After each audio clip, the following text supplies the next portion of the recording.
Hello and welcome to the JB&M Sports Fanatic channel. What's good with you? And so here we go here for some college hoops here for a change.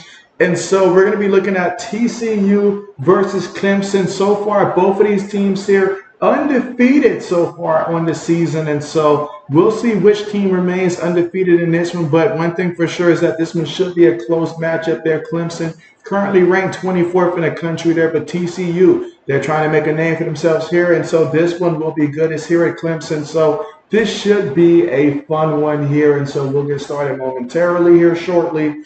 But as of right now, just awaiting here the start of tip-off here in this one.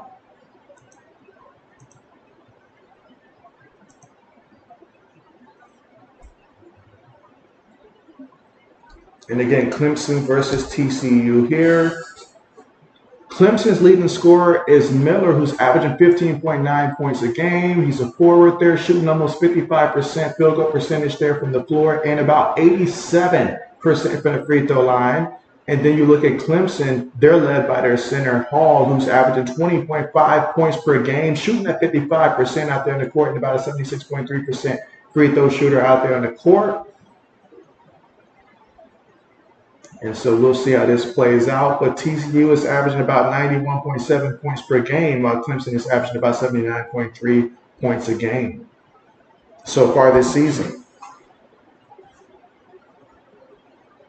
All right, so you look at the starting lineups here. A lot of experience on both sides of the team here. A lot of seniors, a couple of juniors and sophomores in there. Neither team starting a freshman. But again, Clemson led by P.J. Hall, the center.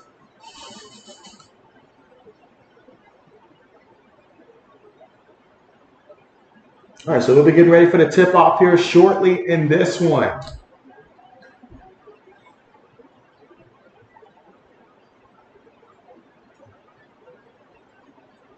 Ready to see how this one will play out today.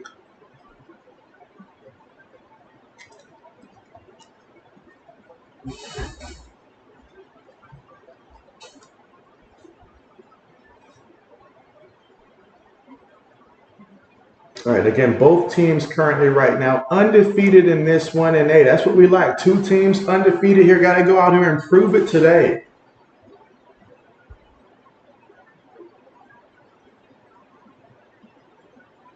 All right, so we are getting ready here for tip-off here shortly to begin this contest here. Again, TCU versus Clemson.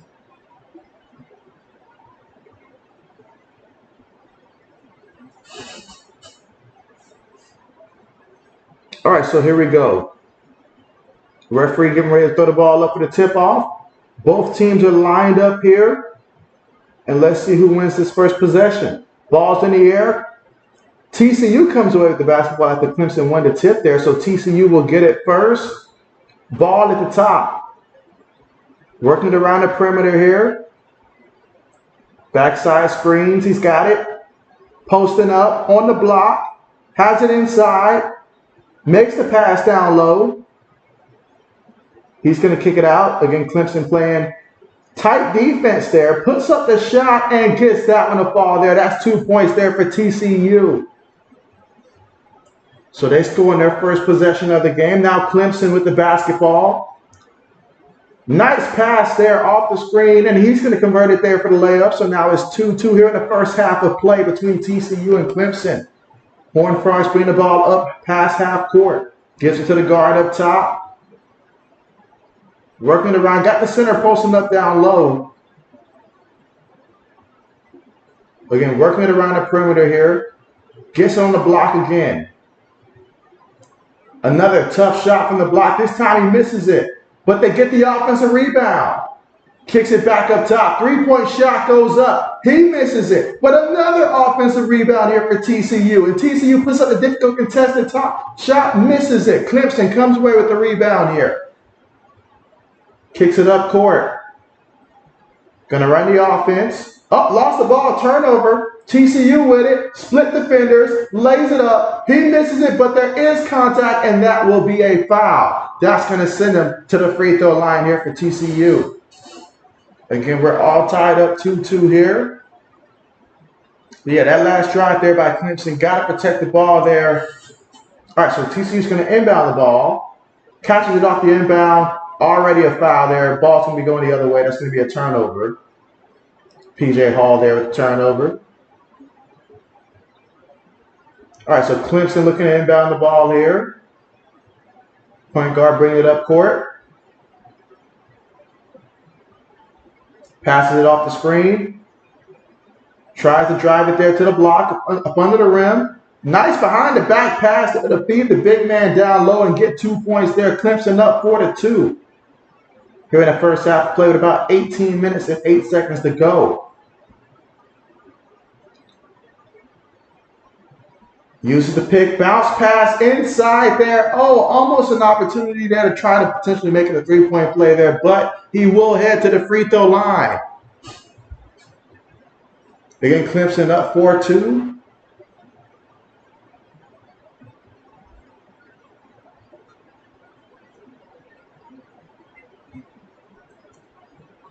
All right, so here we go at the free throw line.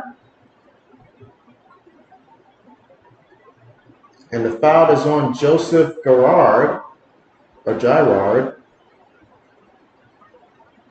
Udin Jr. misses the first free throw attempt there. Got to convert on these. Again, he's 6'11", about 260 pounds, majoring in communications, hometown Orlando, Florida. Let's see if he can convert on his second free throw attempt. 0 for 2 from the free throw line there. Got to be able to convert. Got to come away with something there.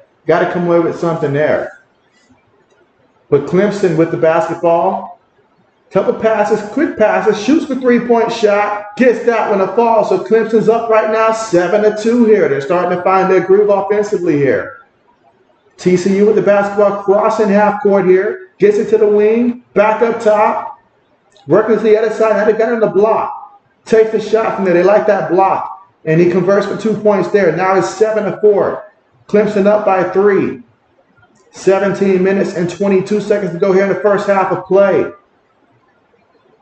Clemson getting off screens, working the ball around. Oh, TCU, excellent job there getting the steal, and he's going to throw it down for the dunk. 7-6. Excellent job anticipating the pass on that one. 17 minutes left to go here in the first half of play, and now Clemson up by 1.7-6. Got to protect the basketball here. Has it in the corner, lost the ball, ball went out of bounds, but possession will stay with Clemson.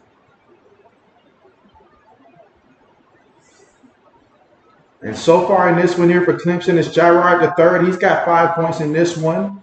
He's their leading scorer. And as for TCU, their guard, PV, he's got 4 points in this one. And Miller's got 2 points as well for them. Clemson inbounds the ball.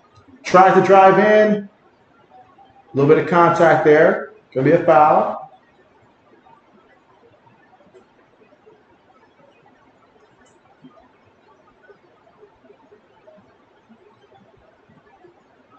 All right, Clemson looking to inbound the ball. Again, they lead this one 7-6. They get an inbound there to the point guard up top. He's going to shoot the three after nearly falling. TCU comes away with the rebound. Utilizing some speed, kicks it in the corner for a three-point shot. That's open, but he missed it. Clemson has the basketball. Trying to split the finish to get to the rim there. Lost the ball there, but there was a foul. No, actually, he lost the ball there. Turnover. So Clemson has got to do better with these turnovers.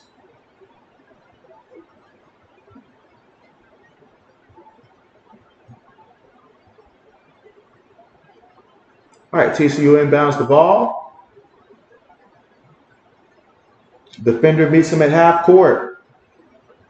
Using the pick, picks up his dribble, kicks it inside, kicks it back out. Drives. All right, draw some contact there. Again, Clemson up right now 7-6 against TCU.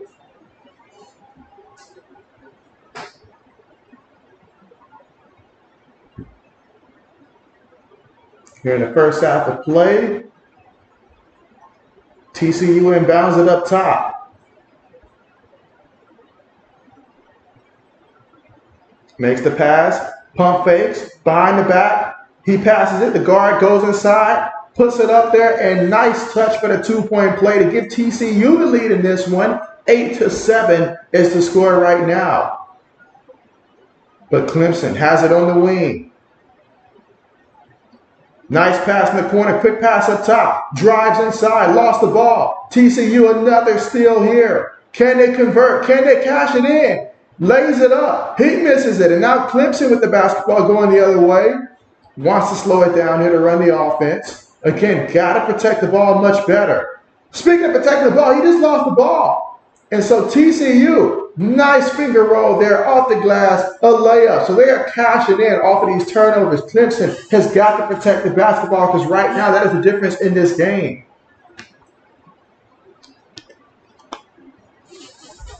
Off the screen. Gets the ball to the forward up top. Makes the pass. Has it on the wing. Jive steps. Crossover. Posting him up. He wants to get inside. Puts it up there. They get the offensive rebound after that missed shot, though. Caught his defender in the air. Drew some contact on that shot. And that's going to be a foul there. But yeah, they have got to do a better job at ball handling here. TCU has been exposing that Clemson in terms of that ball handling here. Got to secure the ball.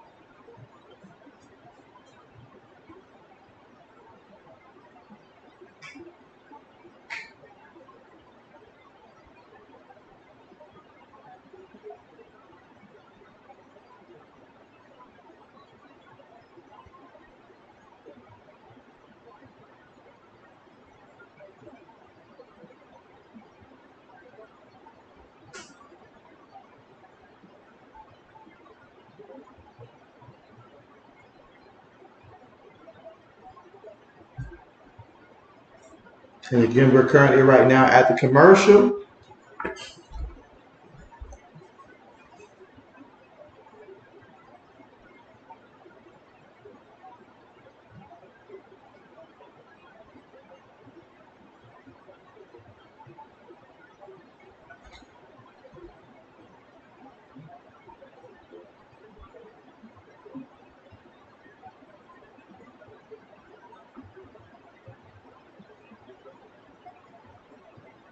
So currently right now at the commercial here.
And again, still right now currently at the commercial.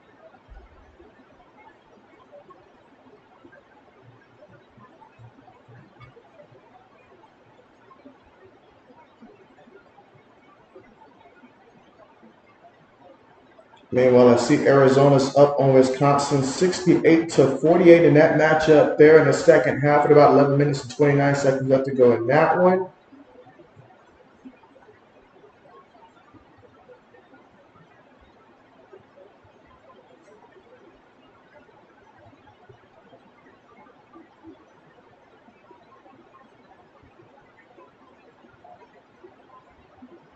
All right, so now we return here for the commercial here in the first half of 14 minutes and 52 seconds to go. Again, TCU up 10-7. But Clemson converted on their first free throw attempt. He's got one more coming up. Score right now still 10-8 here. Let's see if he converts here on the second free throw attempt.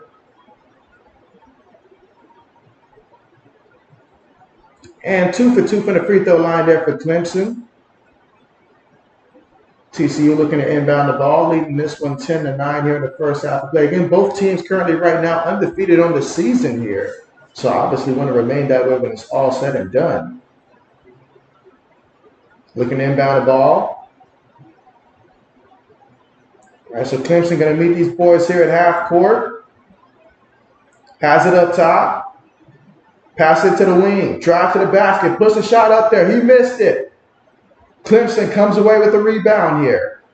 Crosses half court. Has it up top.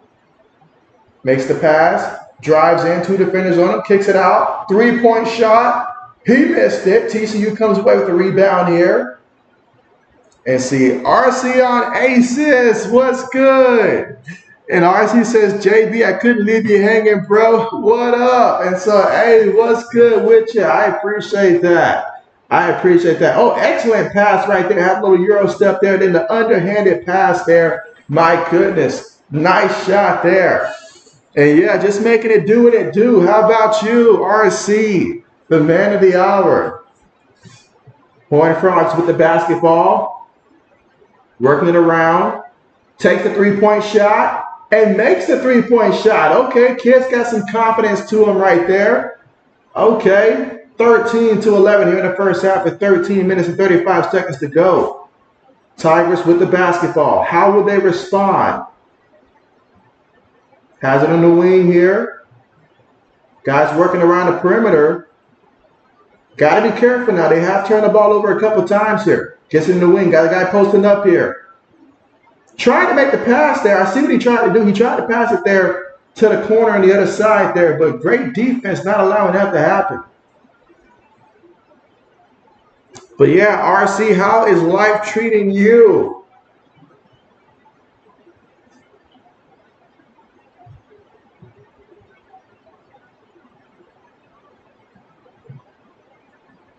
I mean, you look at this one, the fact that Clemson's got 6 turnovers to TCU 1 turnover. TCU's up by just 2 points, but if you're Clemson, if you can cut out the turnovers, you give yourself a lot better chance.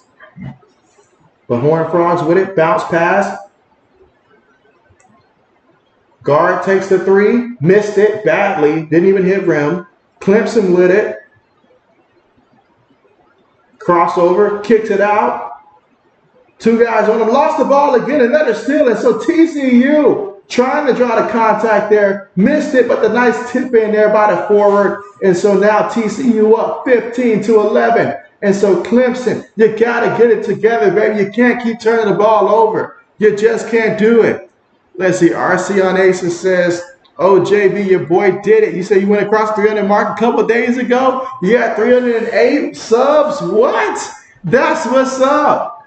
That's what's up. Congratulations. Congratulations, man. How does it feel? I remember vividly being at that 300 mark. Because once you got past that 300 mark, I feel like that was the slowest getting to the 300. But then the 300 to about 500, it sped up a little bit. Then once you got to 600, then it just goes like lightning speed. So absolutely. And so 80s, what's good with you? 80 says go Army, best Navy. And so yes, keeping tabs on that one as well. Keeping tabs on that one as well. But how are you? Now the party is really starting to get started here. How are you? Yes, absolutely.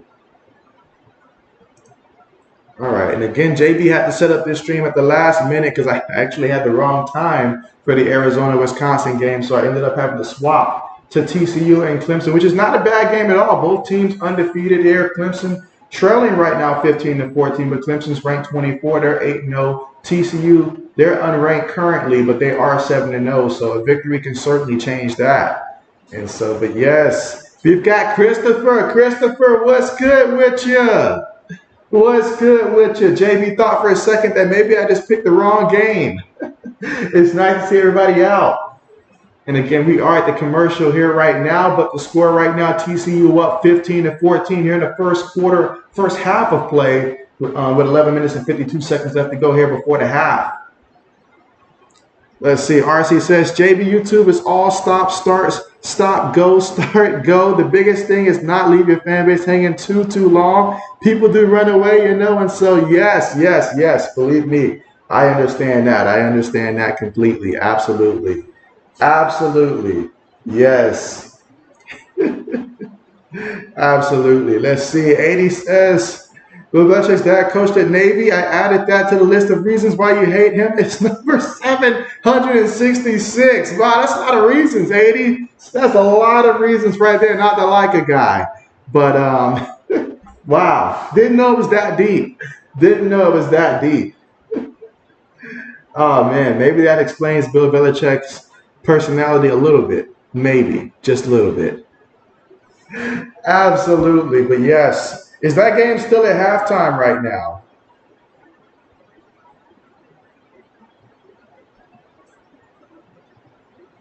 Yeah, I seen they have Robert Kraft up there as well and stuff like that. And so Pat McAfee's out there talking like we know what needs to be done as if it's just written in stone. Let's see. RC says, Jamie, tomorrow will be a doozy, bro. You say your UCLA Bruins will be playing early in the women's college at 11. And then your Iowa Hawkeyes will be playing at 1:30 versus Wisconsin. And so, well, hey, that's what's up. Iowa versus Wisconsin. That should be a fun matchup there. I wonder how much Caitlin's going to drop in that one. I'm predicting about 33 points. 33 points is my prediction for that one. And so you say his mother's son is the number one reason. The number one reason. I would have thought that maybe he would have been reason number 9, but that's the number one reason right there, 80s. Gotcha. RC says you probably didn't know I was a diehard UCLA too. And so RC, you left it out of your name. How am I supposed to know? You left it out of your username. How am I supposed to know that it was UCLA as well? I did not know that. But now I do. Is it just for UCLA, just the women's sports, like in terms of women's hoops? Does it also extend to like college hoops for the men's as well, or their football team? Do let me know. As we return back to the action here with TCU leading 15-14 in this one. You look at the difference in field goals. TCU 7 of 17, and they put up more shots. Because, quite frankly, Clemson has turned the ball over. So now TCU says, we're going to press you full court here. We see you cannot protect the rock, so we're going to force your hand. So Clemson, got to be careful with the basketball here. All right, has it up top. Trying to get open. Drive to the basket. Trying to draw some contact. Rip the ball out. Another turnover. TCU with it again. You know, if you get robbed a couple of times, you might want to put security out there to prevent this from happening. Oh, man. Missed that shot. Got to convert on those. Clemson has it. Trying to make another dangerous pass. Luckily, they will keep possession there, but you got to look where you're throwing this ball at, baby. Right now, we're turning the ball. We're being reckless with it. 80 says Gronk is hosting the LA Bowl.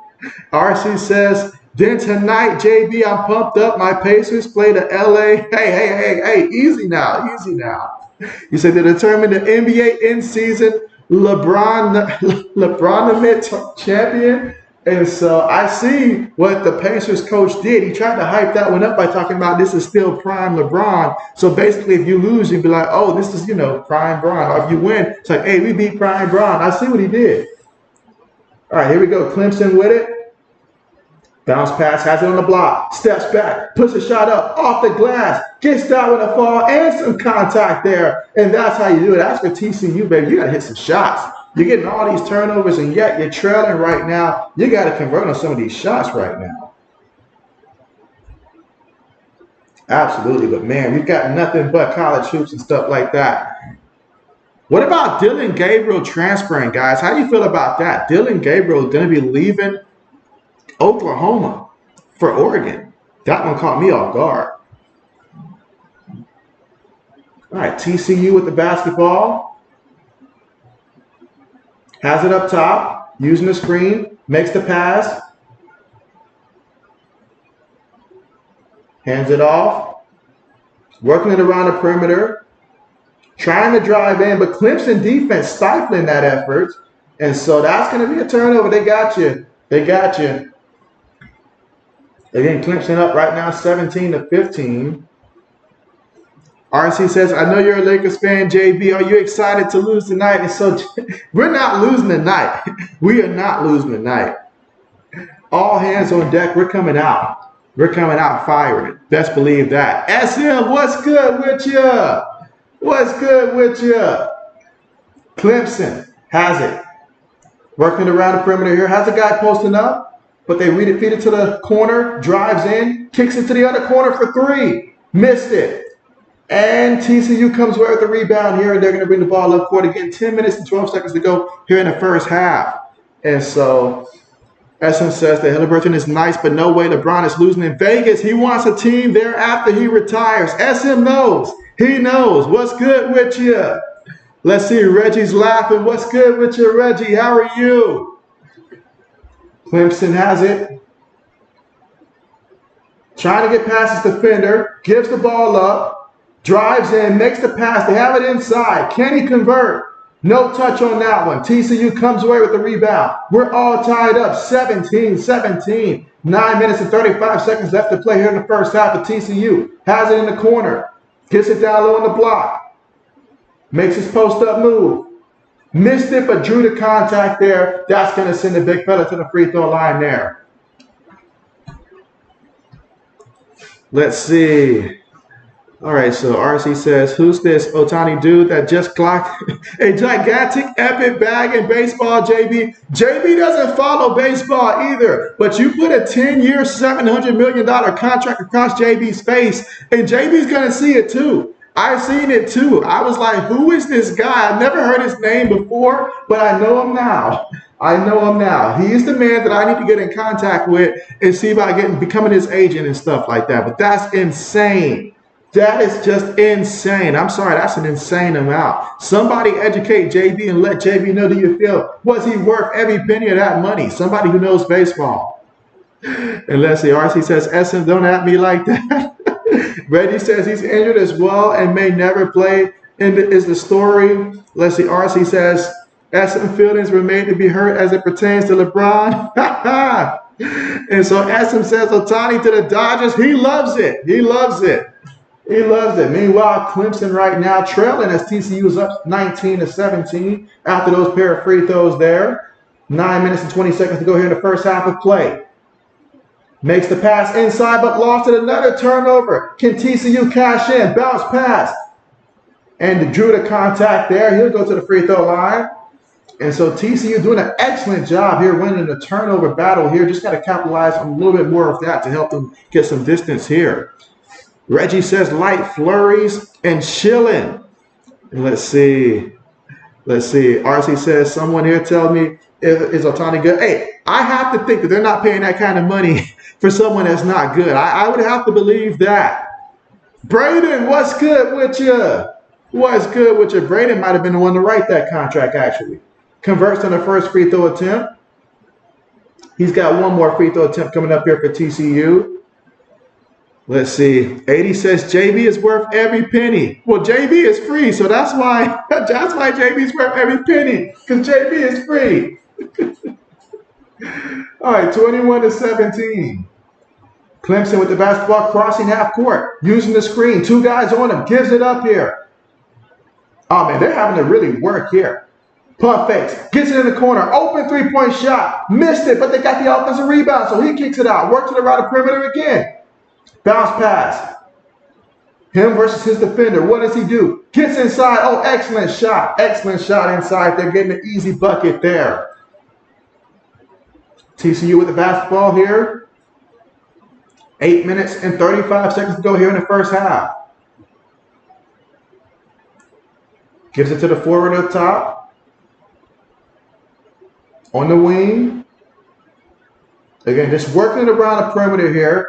Pull the 3, missed it. Clemson gets the rebound. Gets it in the corner. Quick 3-point shot there. Missed it, and TCU gets the rebound. Again, 21-19 is our score right now. Oh, trying to get that pass down low. That was a good attempt, though. Good attempt. Just didn't like the results there. Still fighting to get it in, and finally, after a series of missed shots, they finally get that one to go in, and that's Peavy who was able to convert there on the shot. SM says, Jamie, do you miss college football today? SM, I do miss having an abundance of college games to choose from, but best believe once it's bowl time, we're going to be getting a lot of college football streams in terms of the bowls and stuff like that. Like, we're going to be getting a lot more than usual and stuff like that. So best believe that. Let's see. Braden says, Otani is really good and he deserves it, and you don't know baseball. And so RC says his agent, JB, you say I'll power wash the pavement and crystal clean the windows at his house for $7,000 a week. You say you got the money to pay now. Yes, indeed. Yes, indeed. But if he's paying that, I'll do it too. Let's see. Braden says, won't be here long, busy day. Understand that and appreciate you for coming through here, Braden. It's right now. We're currently at the commercial now, but TCU's up 23-19 here in the first half with 7 minutes and 44 seconds to go. Both of these teams currently undefeated so far this season, and they're working to try to keep it that way. Let's see. RC says, stop, JB. You know YouTube is giving you three quarters worth of $30 million to drop your dazzling and sports channel content. Don't lie. Y'all want JB honesty here. JB don't lie about the numbers here. JB don't lie about JB does not lie. If it's purely like there was a long stretch where YouTube didn't send your boy nothing for about a good 4 months and stuff like that, regardless of how many times I streamed and stuff like that. It is thanks to 80s and stuff like that I get whatever I get and stuff like that. I am still learning how the algorithm works and stuff like that, but I realize I need to get probably about 20, upwards of 20,000 views on a video if I'm planning on making YouTube just give me something decent and stuff like that and all like that. So believe me, the myth about the YouTube checks for smaller YouTube channels is all a myth. It's all a myth. It's not real. YouTube takes a fraction of everything I would have gotten. And if you don't make a certain amount, they will not release your monthly check. So YouTube is stingy. Very stingy. Let's see. Joe Brown says, play that basketball. Yes. Braden says, also, there's no salary cap in baseball. And so, well, that does it. That does it, Braden. That does it. That does it there. If there's no salary cap, just imagine the numbers you can hit in these other sports if there's no such thing as a salary cap. Oh, my goodness. Oh my goodness. It's just a bidding war. But I like that. I like that. If I was a player, I would like that, obviously. How old is Otani, by the way? How old is he? To sign a 10-year contract. Because basically, if we're signing a 10-year contract, you got to know what's up. You're going to be happy the first 3 to 5 years of the contract, but somewhere around year 6, year 7 and all like that, I'm just going to turn into A-Rod, Jeter at some point. You're going to regret having me towards the end of that contract. Best believe that. Around years 8, 9, and 10, it's going to be painful for the fan base and stuff like that. It's going to be tough. It's going to be tough. As the Essence says, Otani's going to make $1 billion if you include endorsements. And so my man cashing in. Cashing in, yes. Let's see, Essence says, you think he's 29? 29 and signed a 10-year contract at age 29? Oh, wow. Oh, wow. If that's the case, then shoot. Maybe it's not too late for JB to switch sports here. Someone teach JB the basics. Teach JB the basics. Let's see. RC says, views fluctuate on live streams and pre-recorded video content. That's a bit irky, JB. I just noticed sometimes certain topics garner higher views than others. And so that is true. One thing I will say, and the reason why I stopped doing like regular videos and stuff like that is because my videos that I was doing in terms of sport news is only good in the moment and stuff like that. You know, like if I post that, I'll just say JJ Watts comes back from retirement and stuff like that. If I post that, it's good for that day. But then after that, nobody wants to see it after that day and stuff like that. Whereas if I was a YouTube channel that did something like comedy, if it's funny, it's funny. It can be funny 3 years from now if somebody sees it for the first time. It'll still have that value and stuff like that. Whereas what we do, it has a very short expiration and stuff like that. So I had to pick and choose. So live streams, I'm like, live streams it is. Meanwhile, Clemson has it, working it around the perimeter. They trail by 4 points here. 7 minutes and 10 seconds to go. The big man drives inside through the paint, just bullies his way down to the rim, and he gets 2 points there, 23-21. Clemson already in the bonus in this one. 7 minutes to go here before the half. TCU has it. Lost the ball. Clemson now with the steal. Can they cash in? Puts it up, gets it to convert. Excellent job there finishing at the rim there. We're all tied up. 23-23. 6 minutes and 40 seconds to go in the first half of play. But TCU with the basketball here. They want to respond. They're working it around the perimeter. Fighting to get open here. Working off of screens and picks. Big man has it up top. Gives it to the forward. Now the guard's got it up top. Pump fakes. Take the dribble. Makes the pass to the wing. Gets it to the block. 8 seconds right now on the shot clock. Down low. Tough shot. Unable to convert, but able to draw the contact there.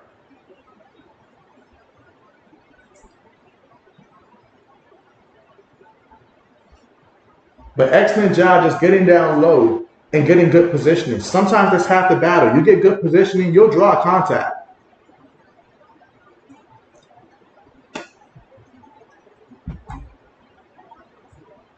Both of these two teams, they come in with a lot of experience, a lot of seniors and a couple of juniors and sophomores here on these rosters. Let's see, RC says, JB, in other words, you won't be talking about the Lakers' first three-peat anytime soon. It's not relevant news. And so, right? Okay, and let's see. All right, so able to convert there on the second free throw attempt there. So it's 24-23. Both teams are now in the bonus here. 6 minutes and 5 seconds to go in the first half of play. Clemson with it. Backside screen. Gives it to the guy posting up here. Kicked it up top. Drives inside there. And oh, what a block. Oh, they called a foul there. Come on, ref. Don't rob us if that would have been good block there. I liked it. SM says, JB, who do you want the Patriots to draft? I want the Patriots to draft Marvin Harrison Jr. I feel like the project that we have right now, I am afraid to ruin another first-round pick. I know that we have some elite quarterbacks that can be taken and stuff like that. And given the fact that we just beat the Steelers, a guy like Drake May, it's a possibility if we take him, JB will not be mad. However, I do not want a case where we draft another North Carolina quarterback that turns out to be a Mitchell Trubisky or something like that, and we don't have the weapons to help them. We just don't have the weapons to help them. So what I want is for us to take Marvin Harrison Jr. I feel like he's a safe bet and all like that, and he will help us at a position which we've been bad at for so long. Meanwhile, Clemson, nice bounce pass down low to feed the big man, and he got the dunk there. They're up 27-24 with 5 minutes and 32 seconds to go here in the first half of play, and that's going to garner TCU to call a timeout here to try to stop this onslaught right now, in which Clemson is just firing up right now. Excellent job finishing down low. But yes, I want Marvin Harrison Jr. That's what I want. RC says, who's better, JB? Michael Jordan or Karl Malone? You say some crazy person tried to argue with you that Malone was better than Jordan. Who would argue that? It is Michael Jordan every day of the week. We're talking about the greatest basketball player ever. Come on now. Oh man, RC, that person just did it just because. There's always that some person out there that's trying to make a name for themselves by just saying the most ridiculous of stuff, because that's ridiculous right there. No offense to Malone. I love me some Karl Malone, but it's Michael Jordan every day of the week. Every day of the week. Some debates just should be shot down before they even hit the sky at that point. All right, but TCU getting ready to inbound the ball here. 5 minutes and 32 seconds to go. Look at the three-point shooting. TCU's just 1 of 6. So far from three-point range. They need to continue to get high-quality shots inside. Has it from the top. Gets in the corner. He's going to shoot a three. He hit that shot right there. Okay, that was a bit of an awkward shot there, but he hit that one. 27-27. We're all tied up. The moment JB talks about the three-point shot, they come out and they silence JB. That's what it's all about. And so, Mike, what's good? You said you thought college was over.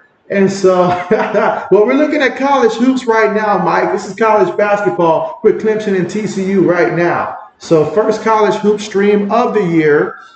SM says, let's see, drafting MHJ would be and a quarterback in the second round is a smart move of the Patriots. I agree, SM. I totally agree with that. Get Marvin Harrison Jr. in the first round. If we can find a way to get Michael Penix Jr., I would love if we can get him in the second round, because every quarterback can't go in the first. So if we can get him in the second, JB, I would love that. You would see tears from JB's eyes if that happened, SM.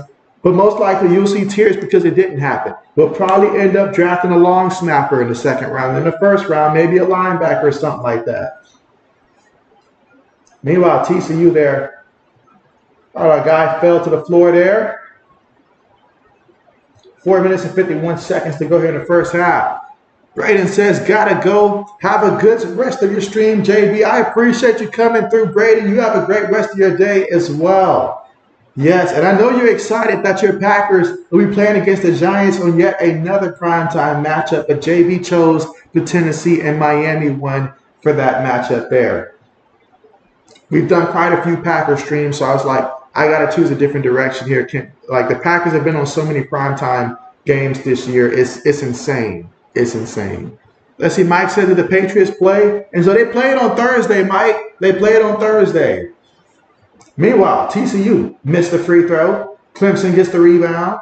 And they beat the Pittsburgh Steelers. Somehow we beat the Pittsburgh Steelers. Bailey Zappa zapped them in the first half for 3 touchdowns.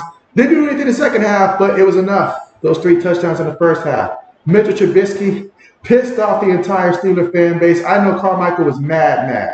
I know he was mad. Meanwhile, missed the shot. Rebound, TCU. Gets it in the corner. Picks up his dribble, feeds it to the post player, makes his move, spins, puts it up there, missed it. Clemson gets the rebound here. Crossing half court, trying to drive. They stop his progress, kicks it out. 3-point shot. Oh, he hit that one.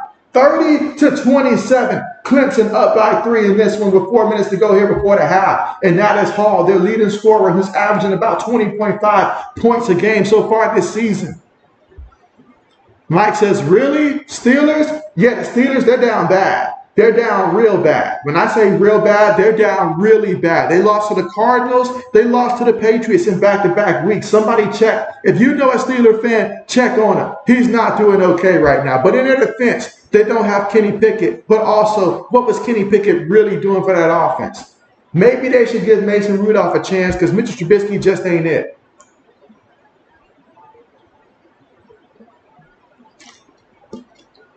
But Mike Tomlin better think of something because you lose like that at home, that can cost you a job. That can cost you a job. So he better think of something here because Mitchell Trubisky that first half was just awful by the Steelers. And their defense too was terrible.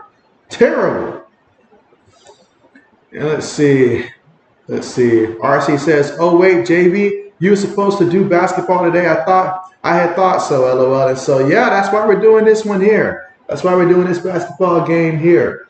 Now, I was supposed to do Wisconsin versus Arizona, but that was on JB. I had the wrong time and stuff like that. And so I think they changed the time, and I just didn't know that they changed the time and pushed it forward or something like that from when I had set up the stream. So by the time I looked, they were already almost at halftime. So I canceled that one and set this one up there because I was like, got to get a stream on today.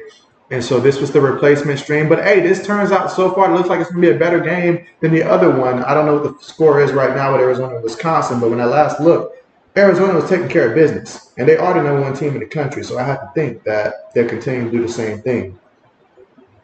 Yeah, Arizona's up 97-70 in that one with 20 seconds left to go in that one.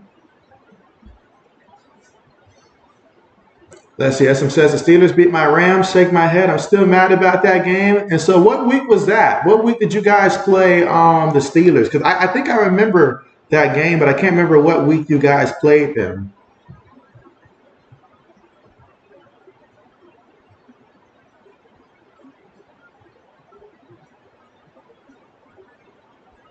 I actually, on my weekly picks and all like that on my ESPN that I'm still doing and stuff like that, I actually did pick New England to win that game just because, just like last week, I picked the Cardinals to beat the Steelers because right now the Steelers offense looks dead. Like, it just looks dead. Like a fish with no life in a fish bowl. It just looks bad.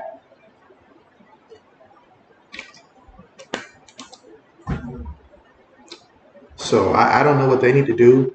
But they need to figure something out.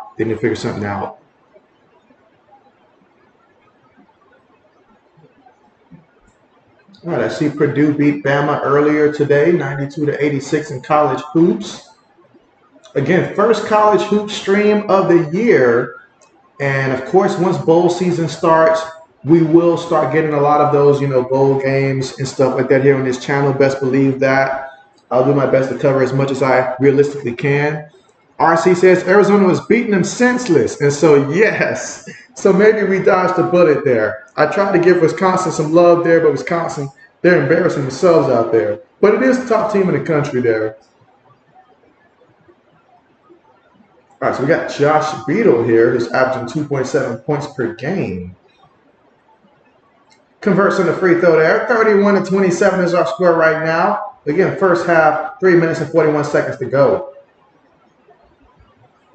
Essence says week 7, they play the Ravens tomorrow on the road. Tough game. And so, Baltimore better come away with a victory in that one. Because if Baltimore loses that one, I'm highly concerned there for Baltimore. I don't want the Steelers to fire Mike Tomlin. I like him as a coach. He just needs a quarterback and stuff like that. So I hope Pittsburgh realizes that and they don't get upset with him for these games that they're losing and stuff like that. He's still a good coach.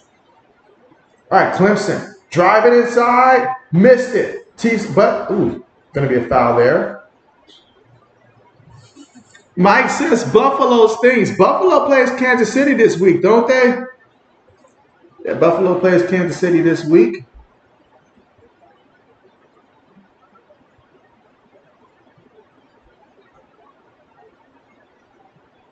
All right, so we got some free throws coming up here for Clemson. And so Clemson right now doing their best to pull away. And ever since Clemson slowed down with the turnovers here, they've been able to increase this lead, although he missed that free throw pretty badly there. 32-27 is our score. TCU bring the ball up court here. Clemson playing that man-to-man defense here. TCU trying to use some picks there. Oh, almost turned the ball over. Ball knocked out of bounds, but possession will stay with TCU.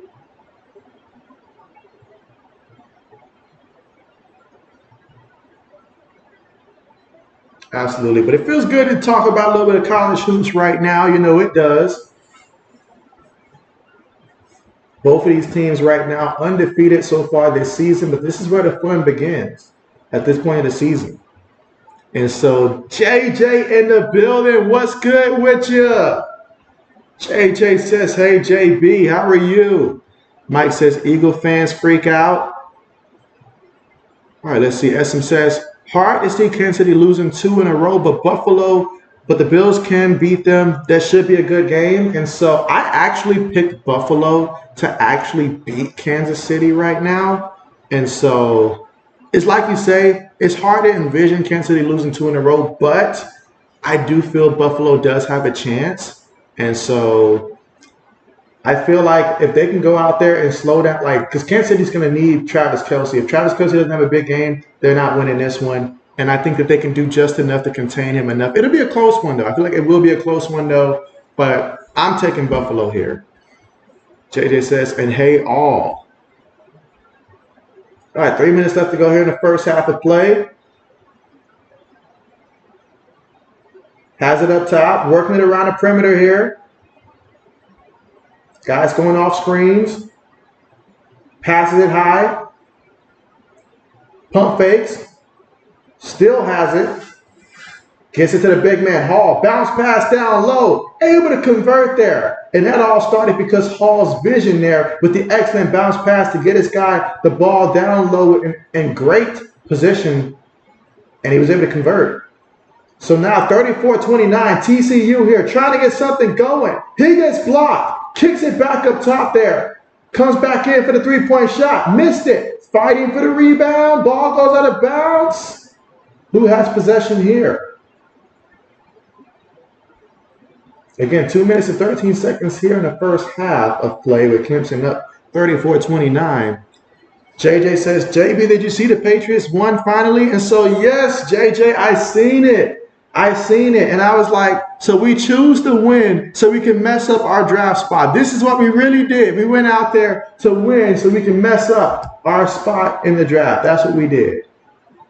But no, that was more so just Pittsburgh just being down bad. Like they're down bad. Not just offensively, defensively as well. Because they let Bailey Zappa go out there and zap him a couple of times. I said 3 touchdowns in the first half? What? I'm like, what? Y'all let Juju Smith-Schuster have one good game this year? One good game? I'm like, y'all wilding out here, Pittsburgh. All right, gets the free throw there. Now it's 34-30, so a 4-point lead here for Clemson. Gonna bring the ball up court here. TCU trying to pressure them, but Clemson, nice quick passes here. Still has it up top. Bounce pass.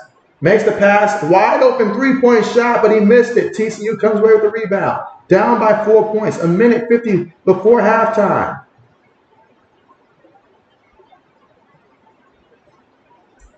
All right, so they're going to stop the play here. All right, so you say that Justin Jefferson is playing, and so yes. So Dobbs to Jefferson. How does that sound? But that should definitely help life right there. That should definitely help. JJ says, he said, JB, you already won. And so congratulations there. Congratulations. Did you win in all of your leagues, JJ? SM says, Bears essentially clinched the #1 pick. And so once again, they're getting a little too used to having that, but this time, not their fault, right? You say, in my fantasy, you're back at #1. All right, so it's 34-32. A minute 42 left to go. Clemson, bring it up past half court. Point guard has it up top. Need to see some more movement here. Makes the pass. Quick 3-point shot. Missed it, but they get the offensive rebound here. Posting up. Puts it up there off the glass. Missed it. TCU comes away with the basketball. They're down by 2. An opportunity to tie or maybe even take the lead. Has it up top. Works it around. Pump fakes. Has a defender in the air. Steps back for the smooth shot. Converts on that one. And we're all tied up 34-34. What a nice dagger on that one. A minute left to go here before halftime. And that's Tennyson there that hit that shot. Wow. So the leading scorer so far in this one. For TCU, it is Nelson Jr. to guard. I'm sorry, it is Peavy to guard. He's got 8 points in this one. 3 of 7 out there on the court. 0 for 1 from 3-point range, but he's also got 3 rebounds in this one. And as for Clemson, it is Gyro with 7 points, but PJ Hall, the center's got 9 points for them and 4 rebounds, 4 of 7 shooting out there on the court, 1 of 4 from 3-point range. And this one has an assist as well. Let's see. JJ says, not all. SM says, man, that was an awful trade by the Panthers. They better hope Bryce Young pans out. I'm concerned about, SM's ability. I'm concerned about the Panthers' ability to find a coach that they really want, because the coach is going to know that he's going to be tied to Bryce Young. And you're not getting long times and stuff like that to work out with these guys. Like if Bryce Young is not that guy and you don't think he's that guy, but you want to take that job. Look, there was some talk that some people wanted to see him benched, by week 5 of the Carolina Panthers season. I don't know what's going on. He's just a rookie, so I'm not going to criticize him and say he's doomed and stuff like that, because he's just a rookie and he's a smart kid. I know he's a smart kid, so I feel like, he can improve, especially if you give him some better weapons and stuff like that. Maybe we can see him take off, but year 1 was definitely not it, and Frank Wright is definitely not that guy for him. So hopefully they make the right hire. I've heard Ben Johnson name come up. I don't know if that's the job that Ben Johnson necessarily wants or needs. I don't want to see him fail. I hope he gets a good opportunity somewhere, though. But we'll see. JJ says, JB, my fantasy league says I'm going to lose against a 4-7 team. What? You must have some guys on the bye week this week. SM says, Stroud is making the Panthers look foolish. And so I remember on my mock, when I did one for Houston and stuff like that, and I projected them to take CJ Stroud, and I said they're quarterback of the future. And I remember people were very angry that I said that. They said that they do not want Fields, they wanted Bryce Young. So at the time of the draft and all like that, who would have known that Stroud would have been like this and stuff like that? Me, an Ohio State fan, I didn't know that Stroud year 1 was going to be like this. Now, I knew in time, I felt like by year 2, year 3, that he'd be, one of the better quarterbacks in the league, just because he was a pure, natural thrower of the football, and it was so effortlessly when he threw that ball and stuff like that. But Carolina wasn't the only one that felt the way about Bryce Young. Now, for me, I had concern about his size and stuff like that. His size in the long run is what my concern was for Bryce Young. All right, meanwhile, 36-35 is the score right now. Clemson up by 1 point here. With 8.4 seconds left to go here in the first half before we reach halftime. I'll tell you what, though. I tell you what, if Carolina wants to make a mistake, bring in Bill O'Brien. Because I feel like Bill O'Brien, he's got to be gone from New England. But bring Bill O'Brien because of their connection at Alabama and watch how Bryce Young will fail with him as the offensive coordinator. That is not the move. They need to look elsewhere. If they're thinking about bringing in Bill O'Brien there to be their offensive coordinator, I don't like that move for Bryce Young because I don't think that that's going to help him. I don't think that's going to help him. All right, so Clemson with the basketball up by 1 point here, trying to take the final shot here before we reach halftime. Lays it up there. Does not get that one to fall, and we're going to go to halftime with Clemson up 36-35 over TCU. A 1 point difference in this from both teams here, headed to the locker room, and we'll see what happens in the second half. But so far in this one, an extremely close and good game. Let's see. Mike says a slightly above average up to 30 yards. Let's see. You say very poor deep ball. And so, yes, he's not even really taking deep shots, honestly. He's just getting the ball out quickly. He wants it out of his hand there. Just get the completion, let the receivers do all the work. And he said that could go down as the worst draft choice ever. Not only did you skip CJ, you traded a lot to do it. And remember, at that time, because a lot of people was just saying a lot of things about C.J. Stroud at that time, because I remember I was highly offended at that time. But even if they didn't go that route, let's say they went the Anthony Richardson route, they'd be feeling a lot better right now, I feel like, with Anthony Richardson as well. Now, again, I already said Bryce Young, he's a rookie, so I'm not gonna criticize him. Drew Brees did not do tremendous his rookie year and all like that, similar size and stuff like that. And so much so to where the Chargers drafted another quarterback the following year and stuff like that. However, though, the Chargers did not trade what they did for Bryce Young and stuff like that. So you make a trade like that, you got to hit on that one. You got to. That's how guys lose jobs and stuff like that. So for their sake, I hope it works out for Bryce Young. I really hope it works out for him and stuff like that. Let's see. All right, but yeah, definitely that's something that 2-3 years from now we will return to that conversation and see, how that looks and stuff like that, But I remember at one point in time, people were not so high on Josh Allen and stuff like that. It looked like early on, like Baker was going to be like the best in that class. Darnold, he showed from the get-go he was not going to be that guy at all and stuff like that. So yeah, but it took Josh Allen a couple seasons as well. So if they put the right quarterback coach, the right offensive coordinator for Bryce Young and give him the right weapons and stuff like that, they can still salvage his potential before it's too late. But I feel like after a certain while, it becomes too late. But he's a smart kid. He's a smart kid. So give him the right offensive coordinator, I think we'll see some improvement. Now, that deep ball, as you mentioned, it may not be his game. But there's plenty of quarterbacks that I can recall throughout history that have done pretty good without a deep ball game. Chad Pennington being one of them. I can think of, he's the first one I think of, him, Rich Gannon, those guys without having necessarily a deep ball to their arsenal. They did pretty good careers and stuff like that. Let's see. JJ says, JB, are you panicking in your fantasy league? Like you need this win or something? Honestly, in one of my leagues, JJ, it's already playoff time and both of my quarterbacks are both on bye weeks. And I'm like, dang, it's the playoffs and both of my quarterbacks are on a bye week.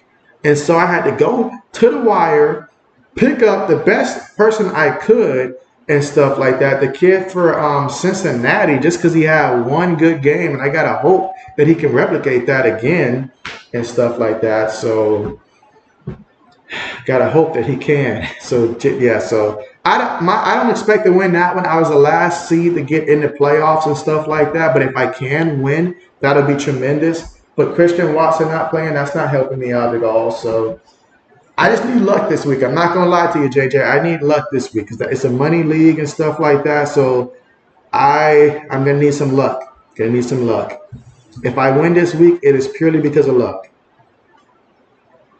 Because I've lost too many guys and all like that. I lost Anthony Richardson. I lost Nick Chubbs and stuff like that. I lost a lot more. I can't think of who's the other person I lost. earlier in the season because I've already let them go and stuff like that. But I've lost quite a few people from my team. So the fact that we just were able to make the playoffs, that was encouraging. JJ says Josh Allen is washed. But again, we are right now currently at halftime here. Let's see. JJ says you should be blowing people out like me, JB. And so, yeah, I should be. I should be. But, you know, injuries, you know, it's a part of the game. That is a part of the game. I had to trade Jordan Addison just to get Anthony Richardson and stuff like that. So basically, that's like losing 2 for 1.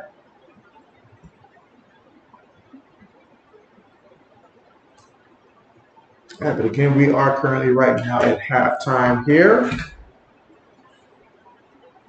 All of this, and JB never even put up a poll question at all. All right, I guess it's halftime, so it's not too late. Not too late. So let JB go ahead and put up a poll question here. And so I'll do something different, though, for this poll question here. I will do something different.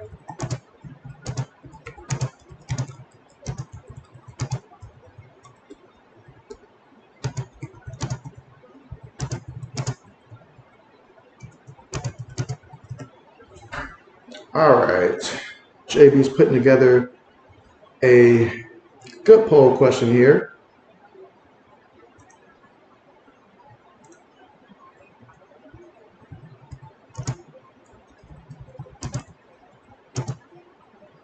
All right, just give JB 1 second to get this poll question up.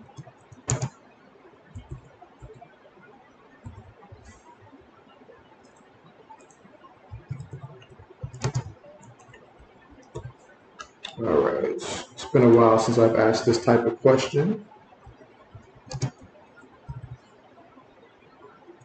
But I want to see what you guys say.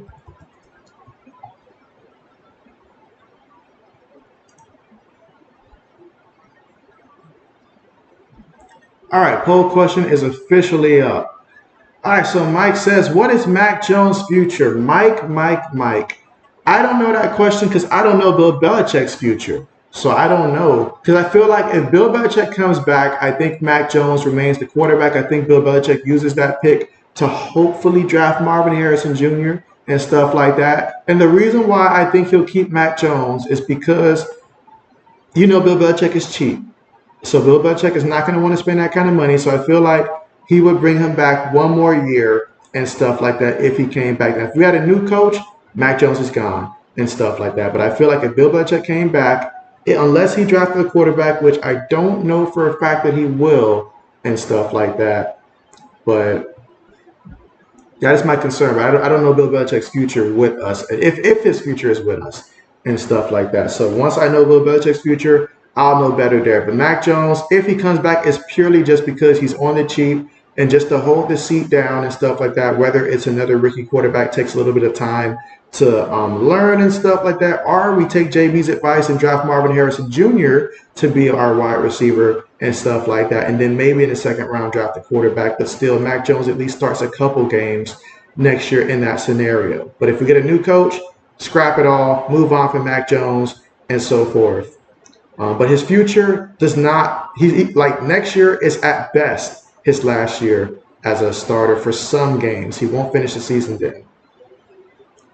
Let's see. JJ says, JB, next season, you guys need to get some good defenders first and stuff like that. And so most of our defenders are, I'll put it this way, JJ. I'll put it this way. I feel like our defense is actually like good. I mean, yes, we had a couple of injuries and stuff like that. Remember, we drafted Antonio Gonzalez. Not Antonio Gonzalez, Christian Gonzalez. I'm sorry, there. It's been a minute there. JB's tripping here. But our rookie cornerback from Oregon and stuff like that, we drafted him. And so he was great. He was great, but he's been hurt for the entire season and stuff like that. But he was having a pretty good season. Obviously, we let go Jonathan Jones. That helps nobody. That helps nobody at all. And so, and then losing Matthew Judon as well. He's great. So a lot of guys, though, are on a 1-year contract. So The defense has been pretty solid, but a defense needs an offense. When your offense is throwing pick sixes, when your offense is playing bad, we lost to the Giants like 10-7. I can't put that on the defense there and stuff like that. Now, sure, the elite teams and stuff like that, that's a struggle, but who wouldn't struggle against Miami's offense? Who wouldn't struggle when you play teams like that and they give up a lot of points? So for me, every good defense is because the offense doesn't put them in bad situations. But with Mac Jones fumbling the ball so many times, the offense going 3 and out, it's going to make a good defense look bad because, like, who's going to stop another team offense when they're getting the ball a lot more than they should? I mean, every team will struggle if your offense don't move the ball defensively. So the defense, compared to what it could be, defense isn't the problem. It is purely the offense. Purely the offense. That is the problem. Let's see. Reggie says 36-35. He's thinking about that. And let's see. JJ says pick up David White and Shaq Barrett. And so we can sign those guys, but it won't change life for us. It won't change life for us until we get this offense moving. Now, if we're lucky, and when I say lucky, I think about Houston this time last year, where it was like Houston had a solid defense, but they had no offense last year. No offense last year at all. If you can remember back to last year when they had Davis Mills quarterbacking, and then they would put in, like, what's that guy, Ryan Anderson and stuff like that. They had no offense, but they drafted correctly in C.J. Stroud. But not just that, they also hit on Tank Dell as well. They also drafted Will Anderson to help the defense out and stuff like that. So they had been having early picks for a couple of years to work towards that, and it all came together this year for them.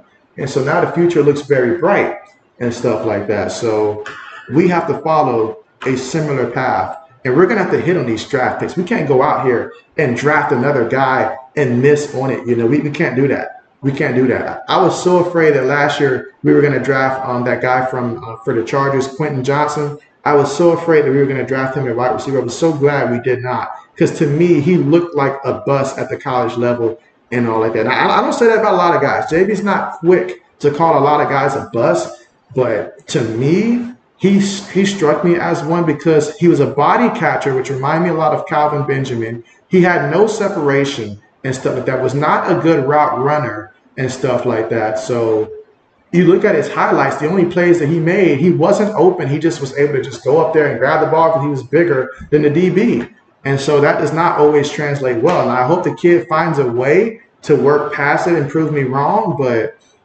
he was not on my draft board. Like, he would not have been on my draft board at all. There was too many good other receivers. Zay Flowers kind of reminded me a little bit of like an Anquan Bolden comparison and stuff like that coming into the draft from what I've seen at Boston College and stuff like that. So my team needs to get it right. We need to get it right. Now, JJ, if we can get Mike Evans, JB going to be very happy then. JB going to be very happy. If we pick up Mike Evans, I still want Marvin Harrison Jr. because we need as many receivers as we can get, but we need to get a quarterback then. We need to get a quarterback then. Absolutely. But we got to work on this offense. This offense is terrible. Absolutely terrible.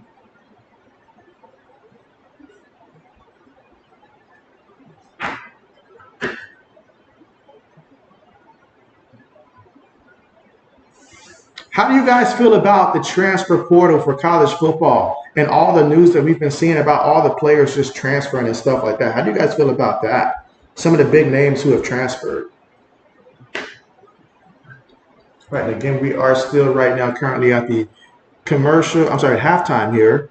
All right, so come on. We've got 2 votes here. Do not forget to go ahead and cast your vote. If you have not done so already, go ahead and cast your vote. Let me know which rookie receiver do you feel is going to have the best NFL career when it's all said and done. Now, keyword career and stuff like that. Not the first 3 years, the best, and then afterwards it kind of gels out, but throughout their entire career and stuff like that. So that matters. That matters.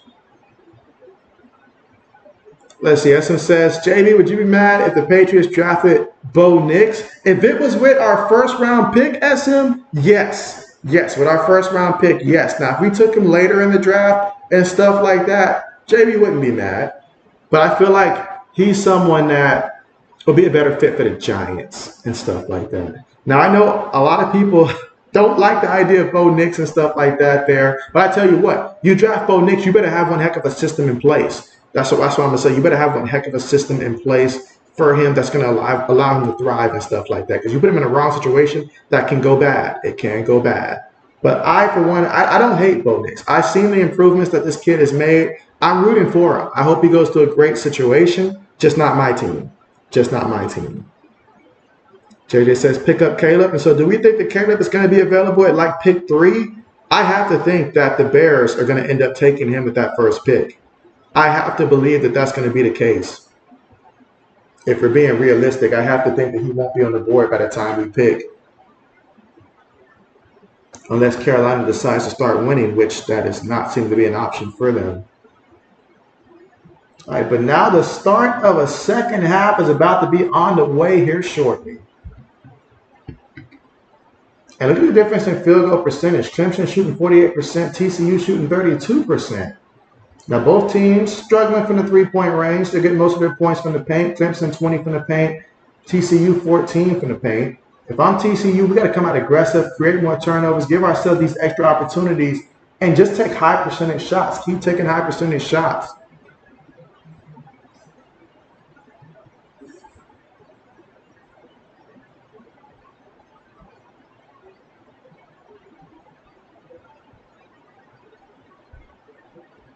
And also find a way to deal with Clemson PJ Hall, because in the second half, he's going to be a problem. He's got 9 points here, but he's averaging just over 20 points a game here. So I expect a busy second half of the big man, especially when the outside is not really falling like that. But he's been already involved in this one. 9 points, 4 rebounds, got an assist as well.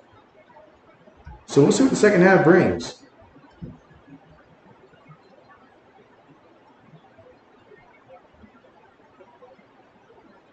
Let's see. JJ says, JB, I got these picks for the Pats, even though I'm a big Bucks fan. You say Mike Evans, Devin White, Shaq Barrett, and Caleb Williams.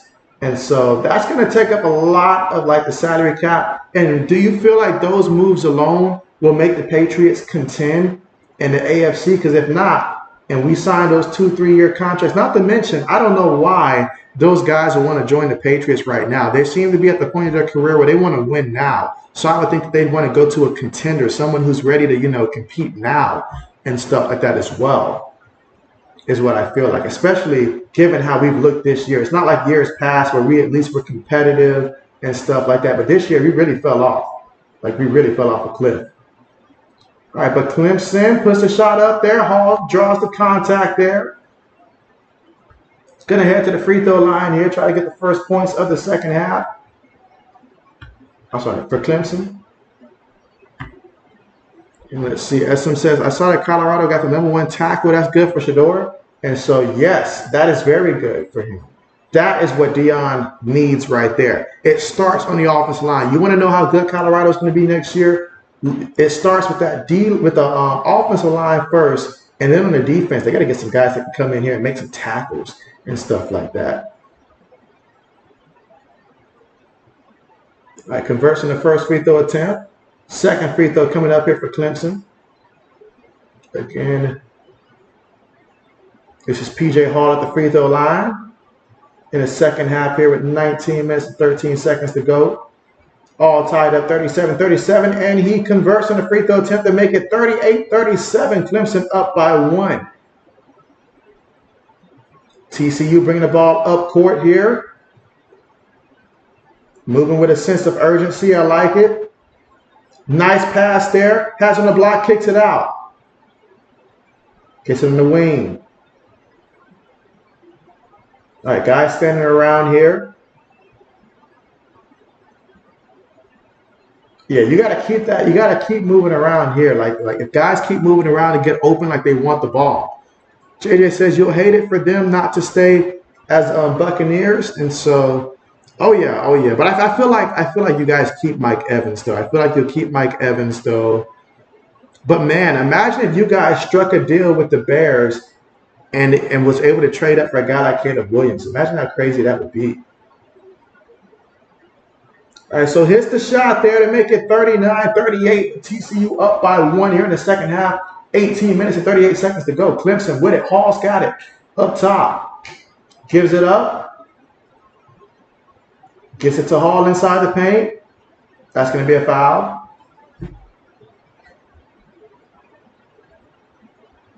And again, if I'm Clemson, I'm looking to get the ball to Hall every single day of the week.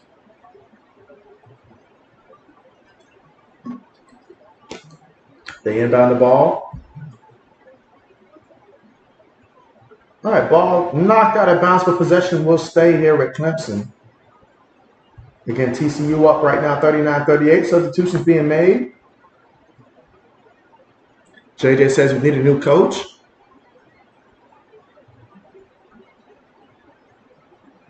Ball knocked out of bounds again. 10 years, $700 million. My goodness.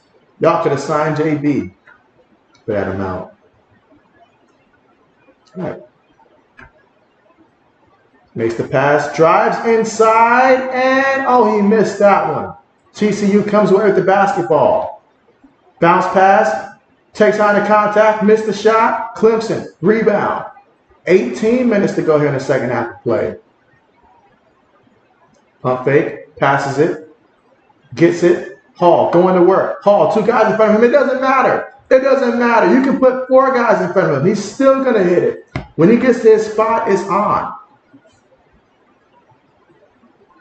He's got, so far in this one, 13 points. TCU shoots an air ball. Hall comes away with the rebound. Clemson with it.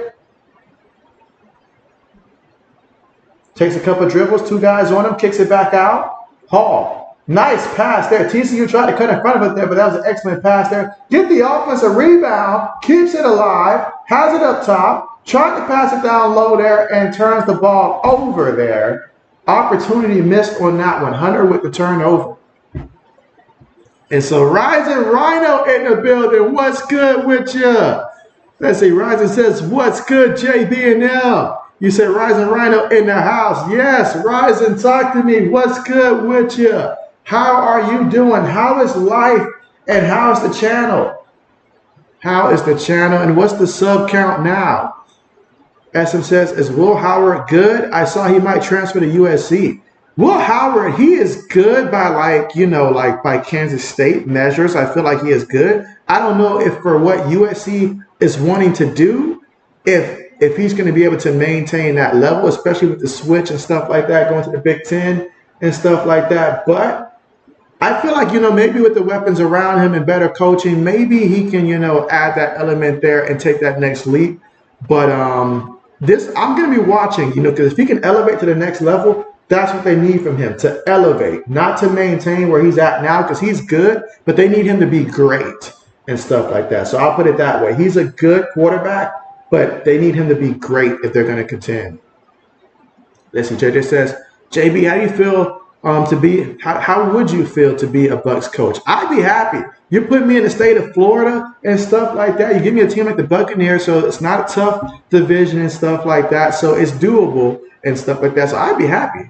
I'd be happy. We got some pieces and stuff like that. Oh, yeah. Oh, yeah, I'd be happy. SM says, what's good, Rhino? Meanwhile, 3-point shot up. Missed it. Rebound, TCU. All right, let's see. So Ryzen says, how's it hanging over there? And you say, oh, wow, 1240. My man Rising Rhino is rising. A lot of rhinos over there. A lot of rhinos over there. That's what's up. That's what's up. Wow. You say moving up little by little over here. I mean, my goodness, man. By the end of the year, you might even be possibly at that 400 mark. I mean, 1400 mark. That's great. Keep it going. Whatever you're doing, you've got it figured out. You've got the momentum to ride that train. Absolutely. Wow, that's big. That is big. That is big. Wow, I'm happy to hear that. I am happy to hear that. That is incredible. Incredible. Meanwhile, we are currently right now at the commercial here with Clemson up 46-39 here in the second half of play with 15 minutes and 52 seconds remaining in this one. And so Clemson right now, they're finding a way to feed Hall. He's already scored them 7 points since returning back from the second and from halftime and stuff like that. So if I'm TCU, we got to find a way to prevent PJ Hall from having his way. He's currently right now 6 of 9 on the court, 2 of 5 from 3-point range. He's got 6 rebounds, 2 assists, and he's also got 16 points in this one. So got to find a way to slow the big man down. He's a heavy part of what they're doing. Their offense right now works around him. So got to find a way, and not just him, but also their forward as well. Sheffield, he's got 7 points, 3 of 3 shooting in this one. So the forwards in this one have been playing a huge role down low in the paint. So if you're TCU, you got to get some bodies on them, and you got to stop them. You've got to stop them. Let's see. Ryzen says, "Crash of the Rhinos, baby." And you say, "How much did I have how much did you have when you found me?" And so, oh man, Ryzen. Let's see, when you came through, let's see, how many did you have at that time when you first came through? Was it like in the 500s, was it? Or I'm trying to think if it was before then, but probably 500 to 600 range, I want to say, if I'm not mistaken, at that very first encounter. You've been growing so fast, it's hard to keep track. It's hard to keep track there, but absolutely love it. Absolutely love it. Absolutely love it. How many days a week are you streaming, and how many times a day are you streaming as well?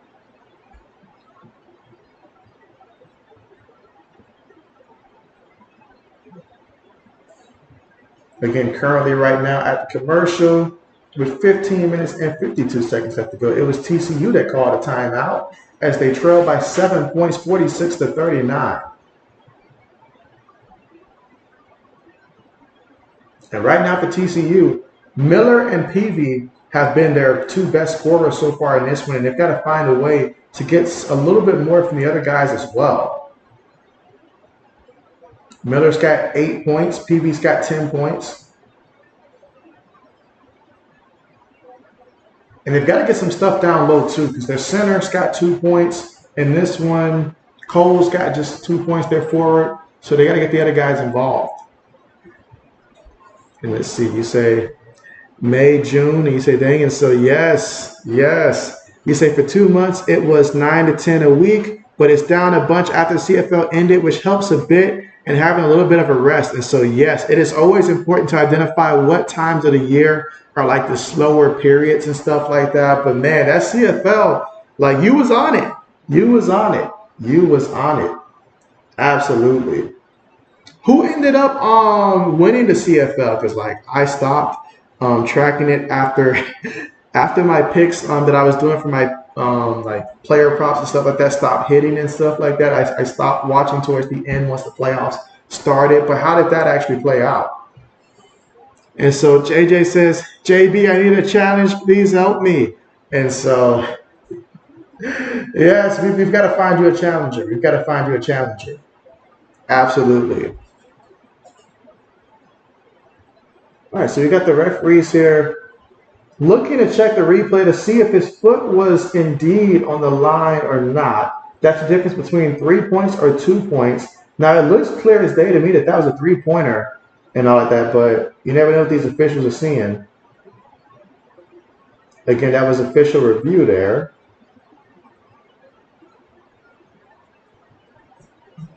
Let's see. All right, so Ryzen says 5-ish a week now. Okay. So yeah, that's what's up. So right now, JB's usually I do 4, but lately I've been doing 5. Just depend on Friday if it's like a big game or something like that going on or not. But or either if the Thursday night game is just that bad, or I've got stuff to do. But typically about 4 times a week is what I generally aim for usually. Of course, it will change now that college football is expiring, and once the NFL season gets done, then I'll end up changing again and see what that new schedule looks like. TCU with the basketball. Turn the ball over. Try to get it down low there. And so Clemson, an opportunity to continue to stack it on. Gets it to the forward up top. Bounce pass. Kicks it in the corner. Defender gets in the air. Puts the shot up, got the offensive rebound. Oh, blocked it behind him, got the offensive rebound again. This time he cashed in for 2 points. And so they're winning the battles down low in the paint because they have the size advantage down low in the paint, and they're taking advantage of it. They're up 48 to 39. Clemson playing to their strengths. TCU working around the perimeter, shoots a 3, gets down for the fall. That's a big-time 3-point shot right there for TCU, and they badly needed that. 48 to 42. Let's see. SM says, JB, did you see that TNT ESPN crossover that they did? They were clowning Stephen A. Hard. So I got to check it out, SM. I got to check it out. I have not seen it. Let's see. JJ says, JB, I just got some curries. You say, every week I watch you and make my day. Thank you. And so I'm happy to hear that. I'm happy to hear that. It's always a pleasure to have you on and stuff like that. Absolutely.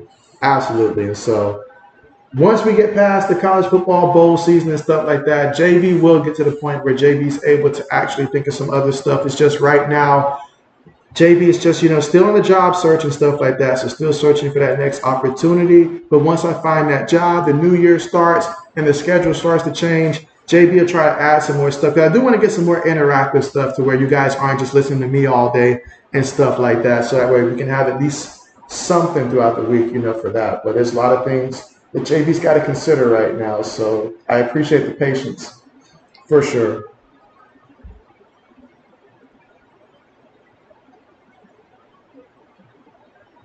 All right, but again, we are at the commercial. Thanks to the official TV timeout that was called here in the second half with 14 minutes and 37 seconds left to go here in the second half of play with Clemson up 51-42 right now.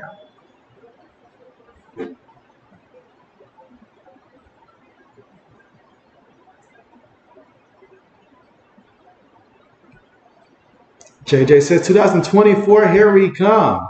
Does anybody know their New Year resolution yet? Let me know if you know your New Year resolution.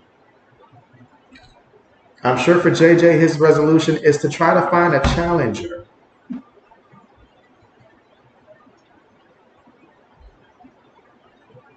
All right, and again, we've got 2 votes here for the poll, one for Jordan Addison and one for Hookah.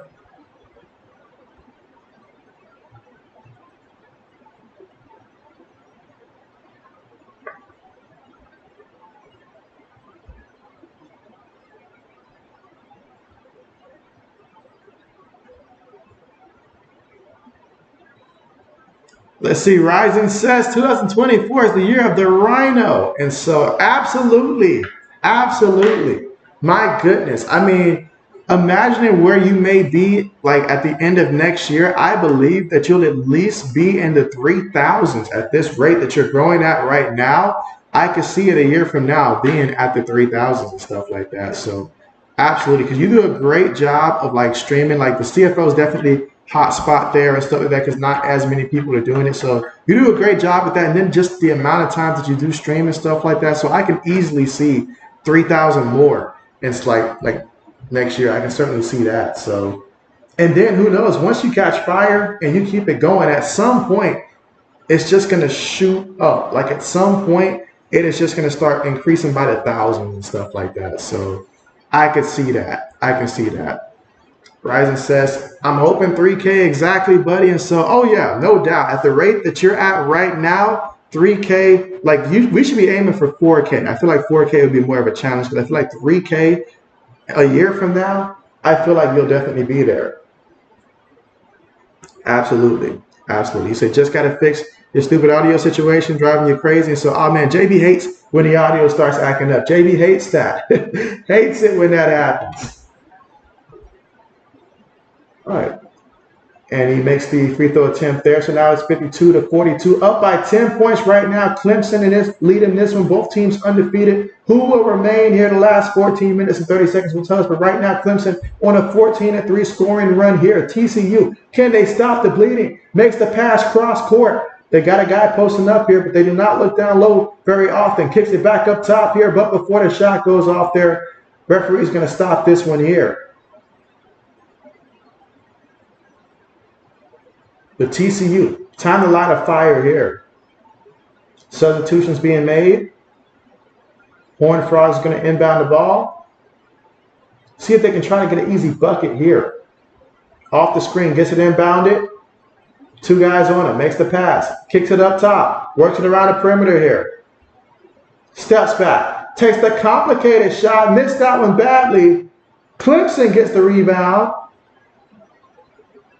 So right now, that was a terrible shot right there. You got to take some easier shots, but right now they are struggling because they don't have a post player that they can just post up when they need an easy bucket right now. It doesn't seem like. Clemson gets it inside. Oh, blocked from behind. TCU with the basketball now. Pulls up for the three. He better hit it. He missed it. Clemson, rebound. Let's see. JJ says, JB, 18,000 and so, man, I would love to see that. I'd love to see that. Not going to lie. JJ says, yeah, please need a challenge next season. You say you want to join my league. Hopefully, you'll get a challenge. If not, you're going to give up. We can't have you give up. We can't have you give up. Oh, man, but right now, all right, Clemson guard getting up kind of slow there. And that's Gyro. He's got 11 points in this one. He's 3 of 9 out there on the court. 3 rebounds, 4 assists, 11 points. A little bit of friendly fire there by his teammate, but he's good. SM says his New Year resolution is to drink more water and less soda. Oh, man. Yeah, you don't want to end up like JB and all like that. You don't want to end up like JB. So definitely, I say, definitely do that. It's like you drink diet soda, but you know it's still not healthy. And so we try to make ourselves believe it, though. We do. Oh, man. I remember when I first started the stream, JB had a heavy Bojangle problem and stuff like that. Every time we looked, JB was ordering Bojangles. It was a real thing. But I've gotten away from that. I don't think I've had Bojangles, but maybe just one time this year, 1 or 2 times this year, I think. So if JB can do it, so can you. All right, but man, Clemson right now, they're up by 15 points right now, 57-42. TCU, call the timeout. They got to do some soul searching right now because Clemson, they are firing right now, showing why they are ranked in the top 25. Let's see. Ryzen says, I hope so, but we will see. And so, oh, absolutely. Absolutely. No doubt about it. No doubt about it. Because this means that the momentum right now, it is on fire. Let's see. Justin Jefferson says, JB, do you got any tips on how to get more subscribers and stuff like that? Well, tell me your current method, and then I'll tell you from there and stuff like that. Like, what are you mostly focusing on? Is it mostly just like shorts and stuff like that? You know, how often are you uploading like videos that aren't shorts and stuff like that? And any type of live streams and stuff. Any of that.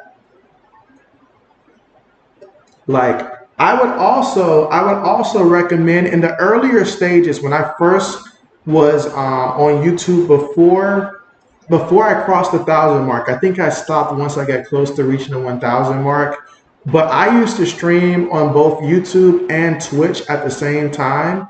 I would live stream there, but I stopped because I was not connecting with the Twitch audience by doing play-by-plays and stuff like that. So maybe if it was more so related to gaming content, then maybe that's one way to just get yourself, you know, out in front of more people potentially that way if you're doing live streams and stuff like that. Let's see. Ryzen says, if you know the secret, you tell me at Justin Jefferson fan. And so, yes, we all want to know that secret. We all want to know that secret, honestly.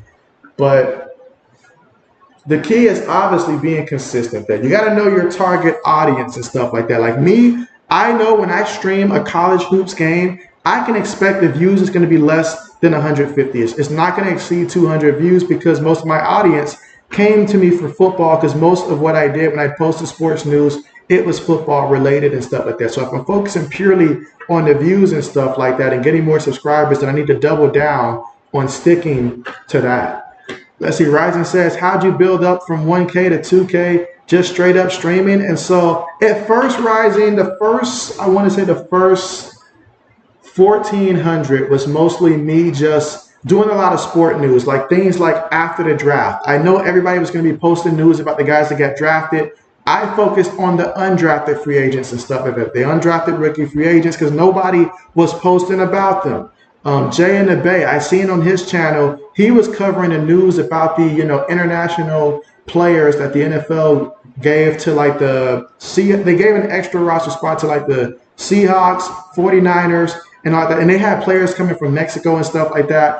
And so that was big because like the Mexico fan base, they had nobody who was posting about it, but Jay in the Bay was the one that was posting about it. I think this was like 2 years ago when I seen him do that. and stuff like that. And he was getting like, every time he posted, it was like almost 4,000 views because like everybody was supporting their guy because he was their representative. So finding stories like that most people just aren't, you know, aware of. I started following people like TMZ Sports. Somehow TMZ finds stuff out that we don't even really talk about, that the other, you know, sport reporters don't do. Obviously following sport reporters on Twitter and stuff like that. I was heavily doing that, but I was focusing a lot on sport news and stuff like that, which was getting me subscribers. But then I realized they were just subscribing to me, but they were not showing up for the live streams. So then I took a second, only started doing live streams, which at first it did hurt the growth rate and stuff like that because people were expecting sport news from my channel and stuff like that. But I wanted more interaction on my live streams and stuff like that. So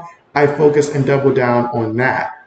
So let's see, JJ says, I hear streaming gets a lot of subscribers. Streaming is, in my opinion, it gets you the best type of subscribers, because you're not just getting people who just seen one video. Maybe you posted their favorite player, maybe they knew that guy in high school and stuff like that, so they subscribe. You never hear from them again and stuff like that, and then eventually they unsubscribe down the road and stuff like that. But if you're live streaming and they see what your channel is about, they come in and they like what they see, it's no different than if I was streaming on Twitch and stuff like that, and I was basically just developing how I want my, you know, like the streams to be and stuff like that. So there's a lot of advantages to it. You get the best type of subscribers, and once you start to get the algorithm to send you subscribers to your live stream who really have true interest in what it is you're talking about, that's how you start to get the real subscribers that will stick around and stuff like that. Because there's two types of subscribers: the one who will just subscribe because you posted a good video and they liked it and stuff like that. I remember one time when JJ Watt signed with the Cardinals, I think I was one of the first people to put that news up there. I was extremely fast with that. One of the fastest I ever put a video up. And so the guy was like, oh, wow, you're the first person I've seen to post this news right here. So he subscribed to the channel. And then later on, heard nothing from him again since then and all like that, which, you know, taught me like, hey, do I want to get temporary subscribers or do I want to get subscribers for the long run? So that's why I focus on live streams and stuff like that. So let's see. SM says, JB, do you stream on Twitch? I have not streamed on Twitch because I stopped doing the play-by-plays on Twitch because like nobody was really watching and stuff like that. And when they do come through, Twitch is a different vibe and stuff like that. And so I feel like I need to be doing gaming content. If I do gaming content, then I will do Twitch for that. Like I've done a little bit for like Pokemon and stuff, a little bit for like Yu-Gi-Oh, stuff like that. But I haven't done it in a while just because I'm trying to work with some personal projects. But if I can ever get to the point, like when the next college football game comes up, I feel like that'll be my best opportunity to try to grow out my audience on Twitch and stuff like that as well. Now, YouTube does not necessarily like when you stream to both Twitch and YouTube at the same time. So let's see. RC says, Jamie, what's up with all this high scoring? And so 57 to 46. Yes, someone's going to keep JB on pace here, keep JB in line with like what's actually going on here with the game here. But right now, Clemson up by 11, gets it down low, fadeaway shot, missed it. TCU with the basketball. Let's see, Ryzen says, RC on Aces in Iowa, hey yo. And so yes. Ryzen says, I streamed on Twitch as well. Only really get a few people on the Colts game, nothing else. And so, yeah, that's exactly why I don't do it, because I did notice that Twitch is a whole different vibe and stuff like that. I'm still learning the vibe myself. Like, I don't know some of the stuff that they do that, like, you have to be able to, like, do in order to interact with them. There's a certain type of, like, almost like a new language for streamers, and JB doesn't necessarily know that language too well. I've watched some other streams so I can learn. But the way that my stream is set up, I can't necessarily do that the way that it's set up right here. So I'd have to completely change how I do my how my live stream is set up. So absolutely. RC says, JB, is live streaming difficult, bro? You say it just recently snagged me.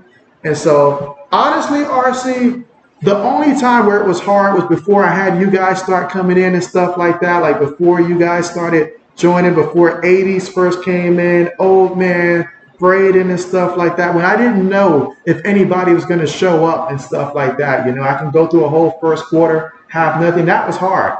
That was hard and stuff like that. And then the play-by-plays, you know, having energy, being able to talk fast and stuff like that, looking at what's happening and stuff. And then what happens if I'm talking and my game pauses for whatever reason, the TV pauses while I'm talking, or I lose the game and stuff like that for a couple minutes. I got to be able to then look at my other screen and see the actual play-by-play that they have on the ESPN and talk about it. So that you guys don't really notice a difference and stuff like that until I get the game back, you know. So, but it's something that once you get used to it, very easy, very easy. Just got to be natural. Just got to be natural. You'll have your own way. You can't sound like JB and stuff like that. You know, you can't go out there and be like, instead of what's good, be like, what's hood with it. You can't do that. It's got to be yourself. But once you find what's working and what's connecting with people, it'll work. It'll work. I learned quickly, like trying to stream with someone else was not for me and stuff like that. Like those, I'm trying to see if there's anybody who was on back when the Sports Blitz was with me.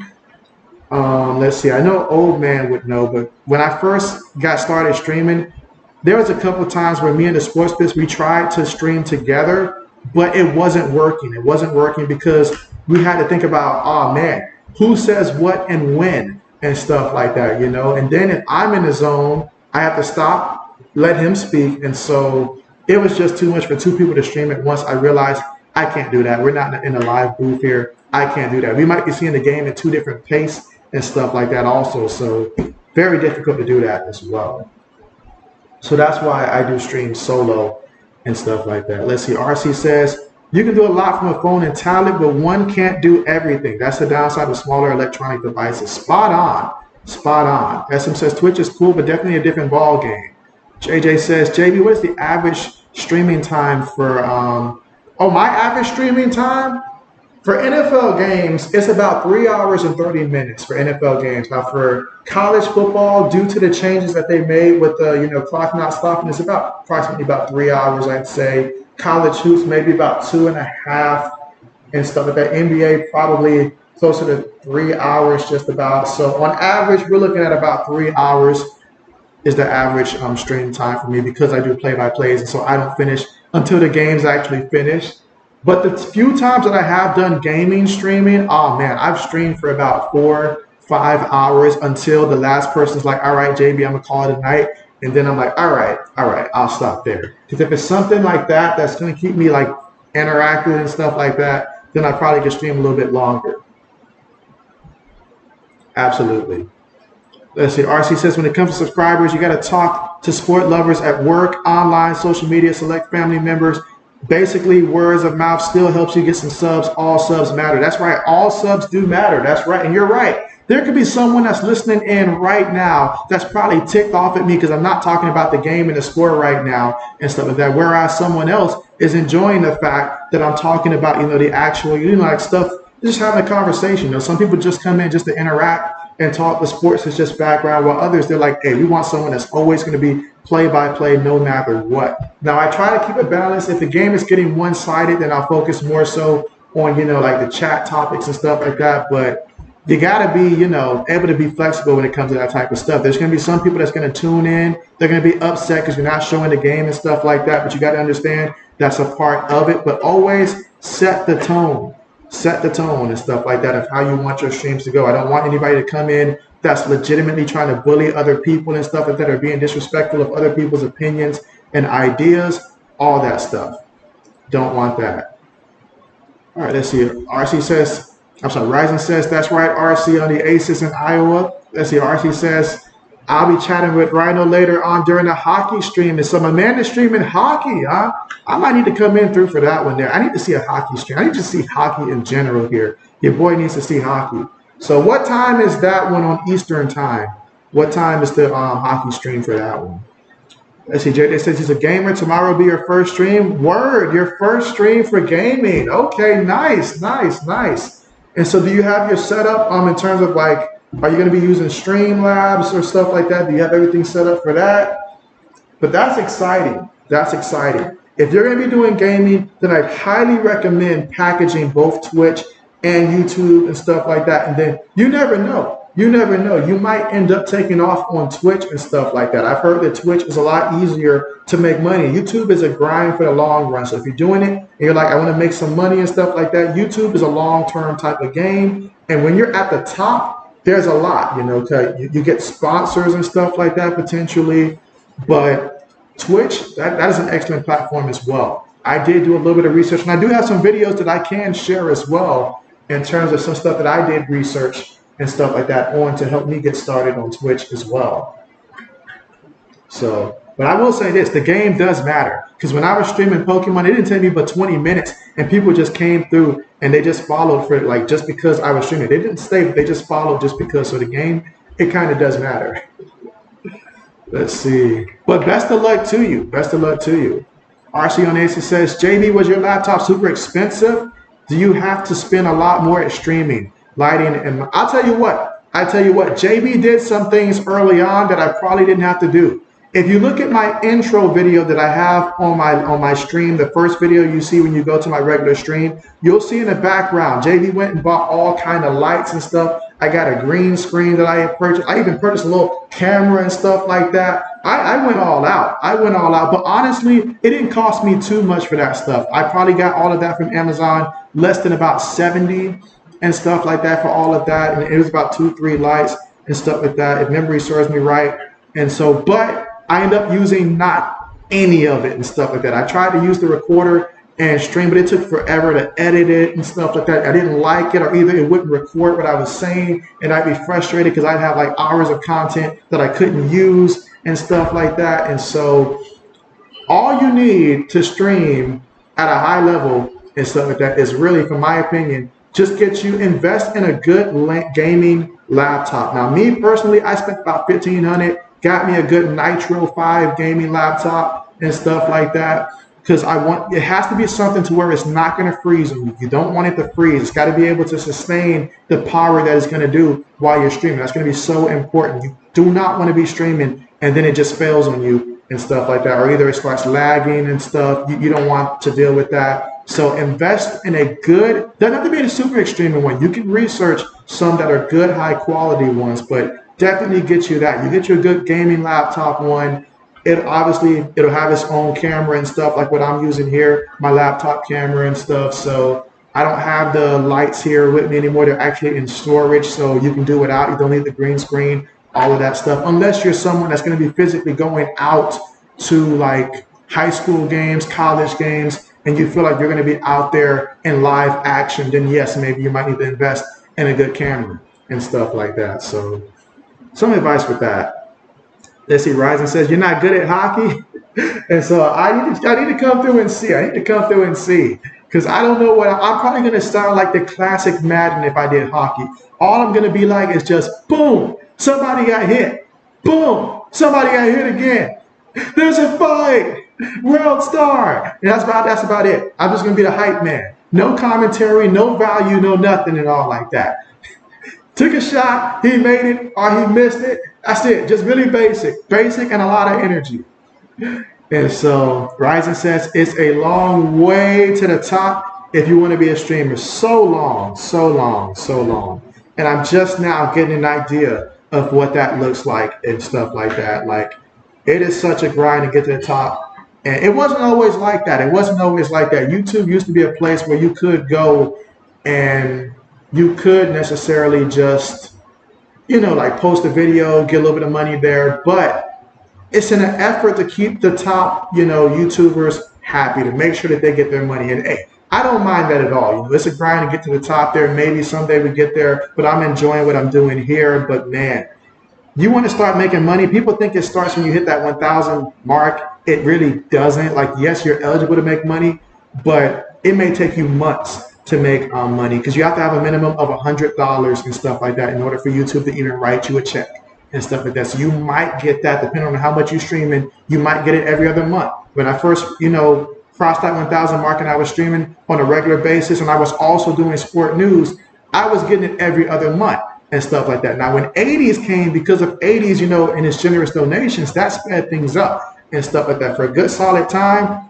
came through and all of that, but outside of that, just purely without any donations, it takes a grind to get to the point.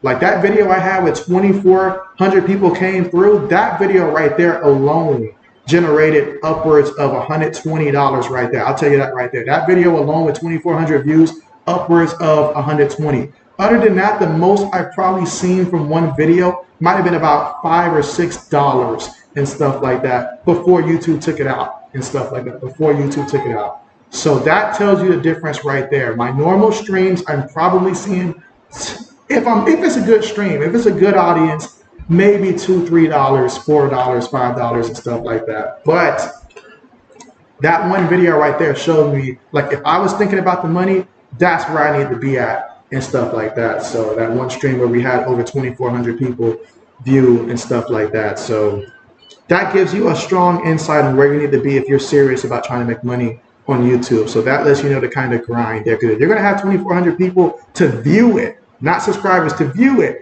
imagine how many subscribers you probably need to have just to have that type of regular, like, people come through and view it. So that's important. That's important.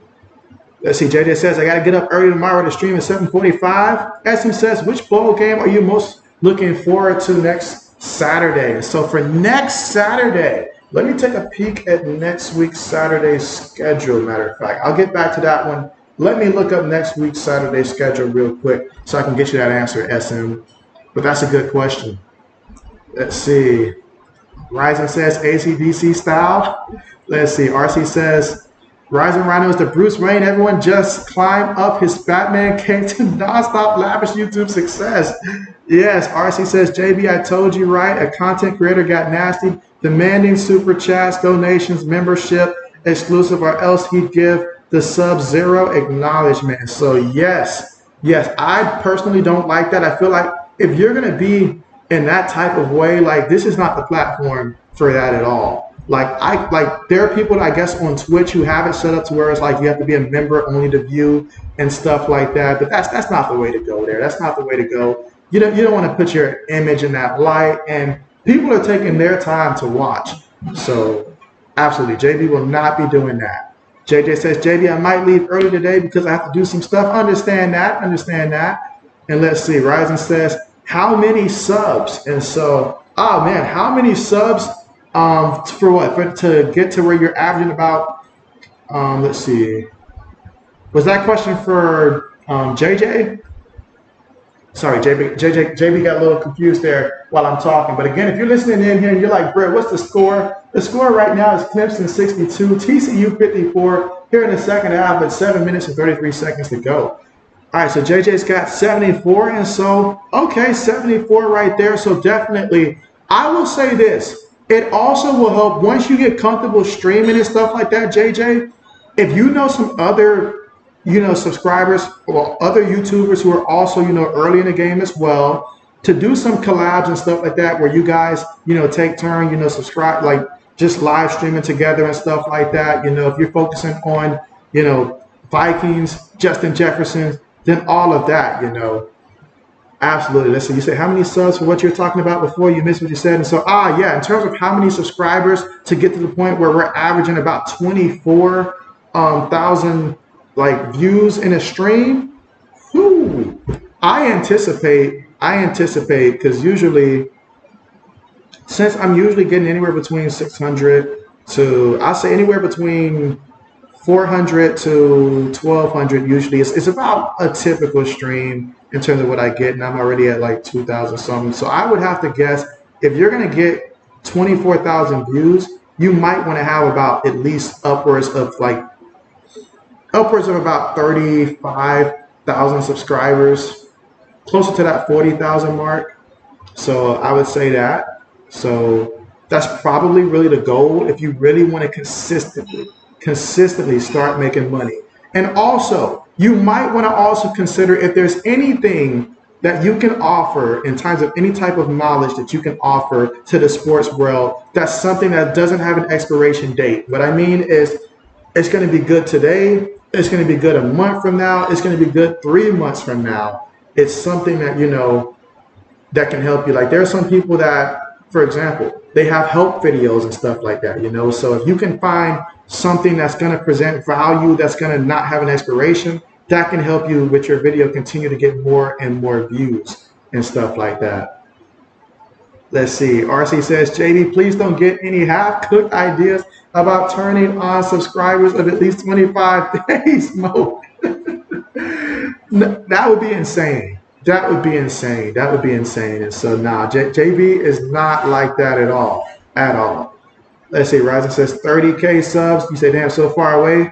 And so, yes, it is a grind. But the good thing is, Ryzen, once you get to the point, I feel like once you're upwards of like that 10,000, 15,000, somebody's going to notice you. Somewhere a sponsor will notice you and want you on your channel, and that will expedite the growth. Once you get to the point where sponsors pick you up and they're like, all right, we want you to handle our ads and stuff like that. Or maybe since we're in sports, someone out there, some type of sports sponsors like, all right, they have their own fan base and they want for you to, do some videos for them, and they bring their audience to you as well and stuff like that. So that is one way that it really amplifies very quickly once you get to the point where sponsors start to notice you. Because that money right there, we're not even talking about money from sponsors. That is how a lot of those YouTubers really make money once you get sponsors and stuff like that. The YouTube videos itself, maybe not so much there, but yeah, think of it as being a college athlete where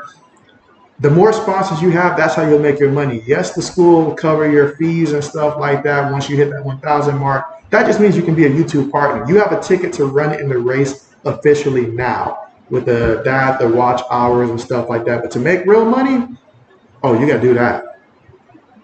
Let's see. JJ says, how much does YouTube pay for 1,000 subscribers? And so, JJ, when it comes to the how pay works and stuff like that for subscribers, they don't pay you per the subscribers. It's just once you hit 1,000, then that's when you become eligible. But it's about the ads and stuff like that. Because once you reach 1,000 subscribers, once you have, 4,000 watch hours? Correct me, Ryzen, right now, I forgot how many watch hours. I no longer have to track that because I do a lot of live streams and stuff like that. But once you meet the minimum requirements and make sure that your channel is not flagged X amount of times and stuff like that, once you clear that, they pay you based upon the ads. So when people are watching your videos and stuff like that and they skip the ads and stuff like that, that cuts it. That cuts it. You're probably talking about maybe, depending on the ad, it could be maybe 3 cents per second, 5 cents per second. So if somebody's skipping that ad button 3 seconds in, if you're lucky, maybe you got 6 seconds out of that. Maybe. If they watch the whole thing, then it's going to add up, and YouTube's going to take their cut from it as well. So, yeah, most people, they're going to skip the ads. Now, some people, they go ahead and pay, so that way they don't have to watch the ads, which means you'll get that full amount anyways as well. So that's basically how you get paid there as a YouTuber when it comes to the ads, and plus memberships as well. And so, all right, let's see. RC says, what happens when you hit 500? You disqualify? Nothing happens at 500. You have to be at 1,000 subscribers in order for YouTube to make you a partner and stuff like that once you exceed that 1,000 subscriber mark and stuff like that. So at 500, it's good. It lets you know that you're doing something right. You're doing something right. So believe me, once you get the 500, it shows you like, okay, what I'm doing is fully capable of, exceeding that 1,000 mark. And again, 5 minutes left to go in the second half. Maybe JB just needs to make a separate stream set up so we can discuss like questions for, just getting started on YouTube and stuff like that. But yeah, unfortunately, RC, it starts at 1,000 subscribers. And I know it sounds like a lot, but once you hit that 500 mark and stuff like that, you'll know what you did to get to 500. And then you can just like double down if you really want that grind. And maybe in about a good, I'd say in about a good 4 months, to give yourself a little bit of leeway, about 4 or 5 months, you can hit that 1,000 mark. Let's see, you said you got 74 subscribers and like 41,183 views. And so I wonder how many views I've gotten total. That would be a nice number to know, but it is up there. You say, JB, they changed the rules, so 500. Oh, is it really changed to 500? Oh, wow, okay, JB didn't know that. So if it's 500, then okay. Okay, well, I'm happy to hear that. I'm happy to hear that they changed the 500 there. Okay, JB didn't know. JB apologized about that. JB's been, I might be in the game, but I didn't know that they changed the 500 there. So, okay. Well, that's great news. That's great news. That makes it a lot more, doable there. So that way, okay. And so, well, at 500 then, shoot, they still have the minimum requirement for the $100 that you have to generate per month there. So maybe it might be a sense to where it may take a couple months there without any donations before you actually see that first paycheck. But hey, that's great. That's great. That's great. But the goal is still the same. The goal is to get to the point where you're over 40,000 subscribers, and also learn other platforms as well. Learn how to take advantage of, whether it's TikTok. If you're doing shorts, you should definitely be taking advantage of TikTok. Definitely take advantage of, having followers on Instagram as well. Every platform that you can, because it's another opportunity to find a different fan base and stuff like that. If you have some, the ability to do some podcasts and stuff like that as well, just to grow your fan base, because you never know if that dreadful day comes where YouTube unfairly, because there have been some times where it happens unfairly, strikes your channel one time too many, and you wake up and everything is just, I hate to say it, but everything is just compromised. I'll just put it that way, compromised. And then especially if you're dependent on the money, you got to have some backup plans as well. So definitely make sure that as you grow your audience, you also at least have a strong 1 or 2 more platforms later on, once you get to the point where you have a solid base and stuff like that. So keep that in mind as well. That's some good advice there. And not to mention, if one video can get you money on like 2 or 3 platforms, then by all means, it's just smart to do it. It's just smart to do it. Absolutely. It's just JB has been very focused on my other grind as well, for trying to create my trading card game, in which a lot of progress. And so very happy about that. But so I've been focusing on that. But maybe if I didn't have that, maybe I would be able to get back to streaming on Twitch and stuff like that. But I want this card game to make it and stuff like that. So I'm fully invested in that. RC says, I might go to Instagram and Twitter as well to expand on other platforms. Thanks, JB. And so absolutely. Like some of those, like as I mentioned, TikTok, if you do shorts, it's just easy to go ahead and do that. You'll get more people to see you and stuff like that, then maybe even bring some more, people that way as well. I've had some people say that they've seen me on Facebook groups and stuff like that, and that's how they came across my channel and stuff like that. So many ways to, generate people, and just multiple platforms. It's just smart, because the girl who I was watching, who basically was explaining how she grew her channel super fast. Now her channel is about educating people, so it makes sense why her channel blew up as quickly, and it continues to grow, because everybody's going to want to continue to learn no matter the year, so no expiration there. But definitely multiple platforms, that's a W. That is a W, because you never know if a platform is going to be tripping. Think about it. You're on Twitch and stuff like that. Twitch, you can accidentally show something that they don't want you to show and stuff like that, like just accidentally, and lose your channel just like that, gone, just like that. RC says, JB, why the likes never match the views, bro? I'd be getting thousands of views and only 8 to 20 likes. Most of the time, RC, people will click on a channel, I've noticed, and maybe because I watched how long like the retention is, how long is the average view. They might stay for a minute and stuff like that. But then some people, they might be clicking because they think, I'll use myself for example, they think that maybe I'm showing the game. So they'll click on it, they'll listen to me for a little bit, and they'll be like, all right, I don't want to just listen to somebody talk about the game. I want to see if I can find somebody to come in and talk through the game and stuff like that. So it will never match the amount of views and the amount of likes. People just aren't going to be that nice about it. Or either some people, maybe they're watching on their TV and stuff like that, and they don't have their phone pulled up, so maybe that's why they're not liking and stuff like that. But it will never match. It will never match. That's just a sad reality, is that it will never match. And so, but that's tough. That's tough. That's tough. JJ, let's see. JJ says, RC, that is crazy. And so, yes. So what's important is just to notice the likes versus the dislikes. There's always going to be people who don't like the way you talk, the way you sound, or either they're mad because maybe you say something where you're giving your honest opinion, but it's not favorable to their team and stuff like that. So they might press the dislike button, or either just you're not streaming the actual game, so they'll press the dislike button for that as well. But as long as you're seeing that 91% of the people like what's going on here, 97%, 95%. Generally, that's a good sign to be in that. Now, what you don't want is where it's just like 56%, because that means maybe in your title you're putting like Bears versus Panthers in your title, but you're not putting play-by-play. So people are expecting that that it's the actual game or something like that. But you didn't put it in the title to specify, which is why you see I always put play-by-play and sports chat. I add that because I know sometimes I'll get off topic, so I add that in all of my streams so that way they know it's going to be talking about sports. It may not only be just the game, it's also going to be talking about sports as well. So that's why every live stream I have that up there to set the expectations. All right, let's see. All right, let's see. Where am I at? All right, so RC says, all right, so JJ says, RC, that is crazy.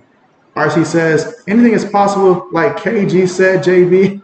I'm still shocked there's really nice audience for the WNBA and women's college basketball. And so, yes, because if you think about it, even if that audience is just 2% of the pie, let's just be very brutal here, and let's just say if it's 2% of the basketball audience and stuff like that, 2% out of all the people on YouTube and stuff like that that likes basketball is a lot, and there's a lot less YouTubers that are dedicated as opposed to the NBA and stuff like that. You go to the NBA, people are going to probably follow the channels that talk, like some of the bigger channels and stuff like that. YouTube's going to push them out there, but where there's no competition, there's a lot of opportunity and stuff like that. So if you're the only one, you don't have to compete with anybody else. The food is all yours. The food is all yours for the eating. So there it is. There it is. It's important to know, follow your passion, especially if they can feel the passion. They need more people who are passionate about the WNBA and stuff like that. Not people that just do it because, oh, there's nothing else to stream, but people who are passionate and stuff like that. Let's see, RC said, I had a comment that said all the topics in the world and you're really going to talk WNBA basketball, go back to the drawing board. And so, yeah, you definitely got to ignore those. Definitely got to ignore those and stuff like that. It's about doing what you're passionate in. Because remember, our goal is not to get, just to get like a bunch of subscribers and stuff like that. You can get a ton of subscribers, but you can burn yourself out in the process if you're not passionate about it. You can totally not be looking forward to streaming. It's all about choosing what you're passionate in. And your audience, they will follow you just because you're you, just because you're you and stuff like that. Then over time, someone else out there who has the same passion, they'll join. They'll know someone else that feels that way too. So that's just how it is.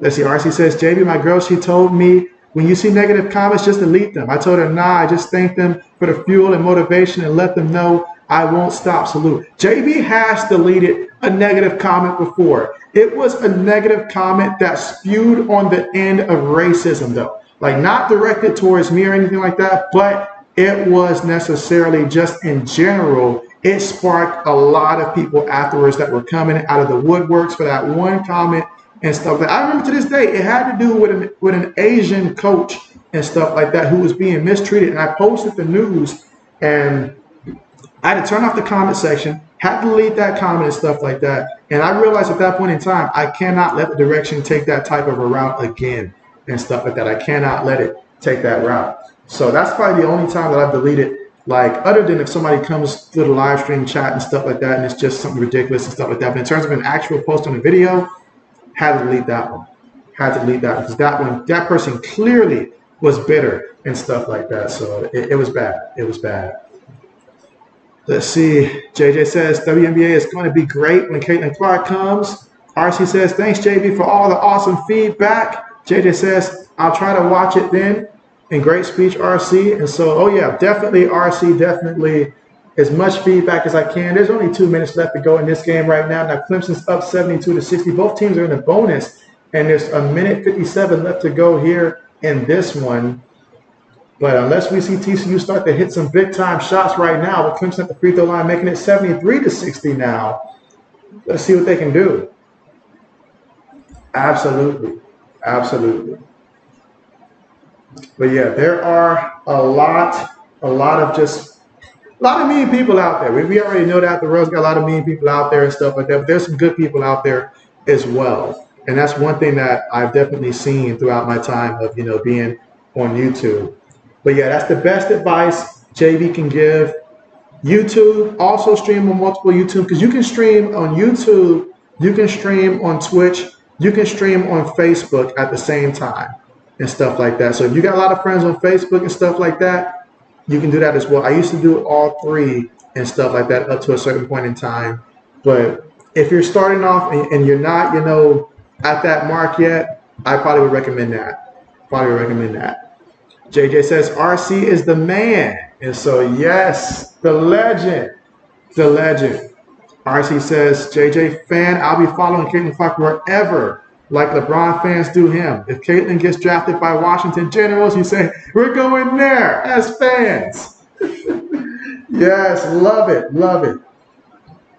Love it. I don't think I have one player that I'm like that much of a diehard about ever since the late Kobe Bryant. He was that guy for me. Let's see, other than Kobe, sure there were some other players, because for me, I really, really was attached to guys like Carmelo Anthony. When I say Carmelo Anthony, I'm talking about the Denver Nuggets version of Carmelo Anthony, obviously Allen Iverson and stuff like that. So guys like that, Tracy McGrady, Rockets version and stuff like that. Those were the guys that in terms of single players, that it was that real fandism for me and stuff like that. But now it's more so just, the team aspect and just loving the sports and stuff like that. For football, obviously Tom Brady, when he's with the Patriots and stuff like that. Let's see.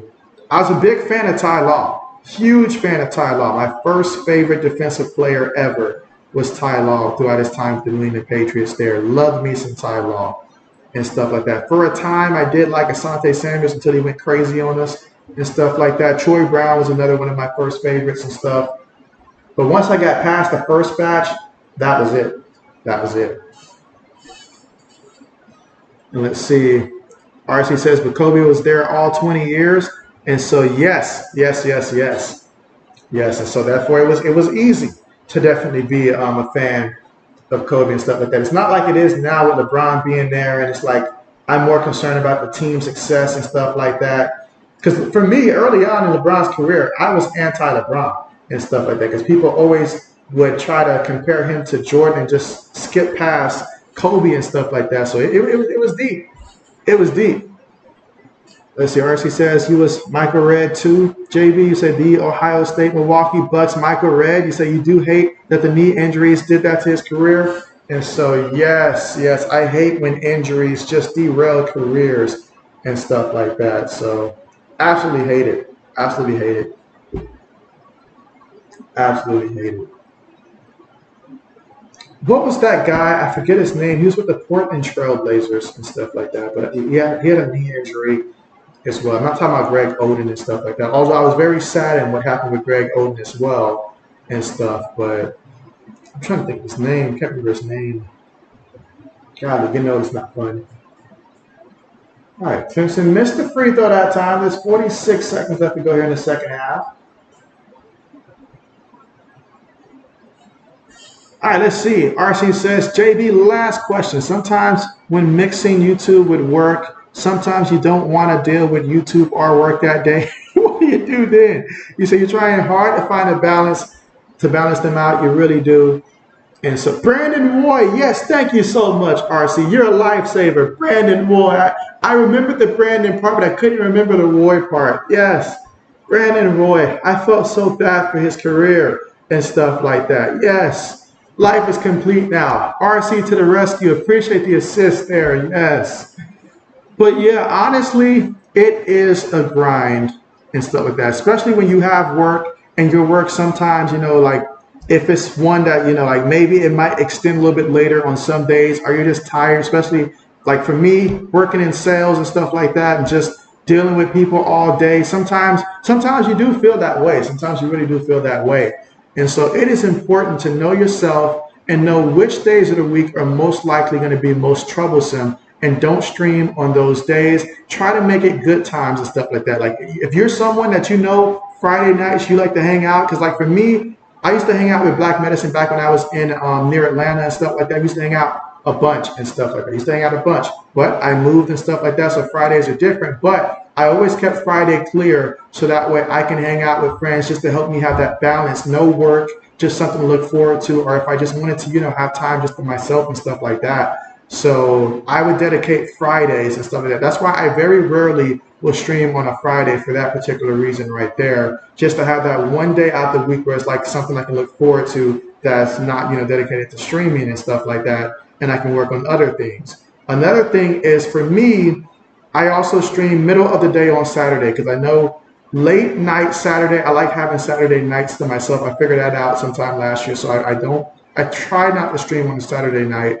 if I can help it and stuff like that, unless it's just a really big game. So I will leave certain spots open Friday night, Saturday night. Those are spots where most people tend to generally have fun, so I will leave those spots open. Saturday, I can stream earlier in the day like I'm doing right now. This is the perfect time, not too early, not too late. Last year, I preferred it earlier and stuff like that, but JB got married, so therefore, early mornings, I'm talking to the wife, and so therefore, middle of the day works out best for me right now.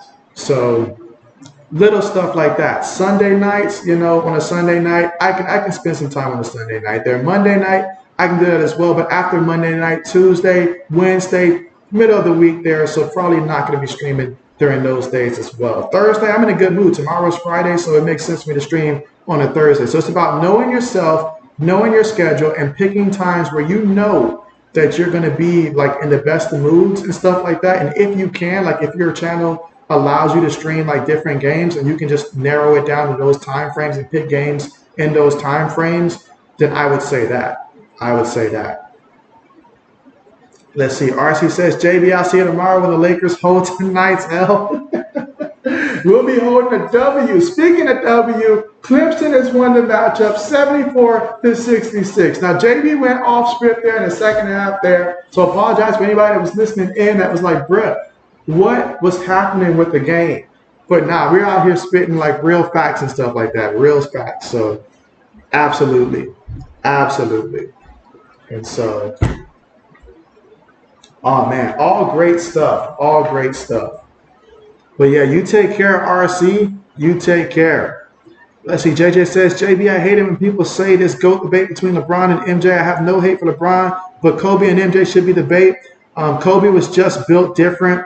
He is better than LeBron. And so, I mean, somebody said it best. Compare LeBron to a guy like Magic Johnson. That's the comparison you make and stuff like that. Two different games and stuff like that. Jordan is about carrying the team. Kobe, it was about carrying a team. LeBron is about being a part of a team play. Magic, it's about being a part of a team. Still the best part of the team, but being a part of the team and stuff like that, So that's what that's about. All right, JJ says, bye, JB. And so goodbye to you, JJ. RC says, JB, do you think you might watch the Lakers game? And so later on, I'll be spending time with the wife and stuff like that. So I probably won't get to see too much of it, but I'll keep track of like the score. And maybe if the game is going the way JB wants, I might be able to tune in the fourth quarter and stuff like that. So perhaps. And so, but yeah, I think I'm gonna go ahead and set up a stream sometime in the future just to talk about YouTube best practices. I don't know what I'm gonna name it and stuff like that, but definitely make sure you guys, any questions that you guys have and stuff like that, make sure that you take note, and I might set up a separate stream just for that and see how that does. I feel like that's a stream that'll provide some real value and stuff like that. So absolutely. Let's see, JJ says, yeah, JB, and so absolutely. All right. Well, JB's going to go ahead and end the poll question. This has to be our lowest total of the year. JJ said, you guys are losing. And so, oh man, don't give JB no bad vibes here. No bad vibes. But yeah, JB's going to go ahead here in the stream. And appreciate you guys so much for coming through here. It's been great. It's been real. The next scheduled stream is going to be tomorrow night, Sunday Night Football. And so SM says Spooker was robbed. And so if JB were to vote, JB would have put his vote towards Tank Dell. So we probably would have just had an all-out tie if JB was able to cast his vote here as well. But appreciate you guys for coming through here. You guys take care, and see you guys hopefully tomorrow for some Sunday Night Football action. And so JJ says Lakers are losing. And so, oh man, JJ,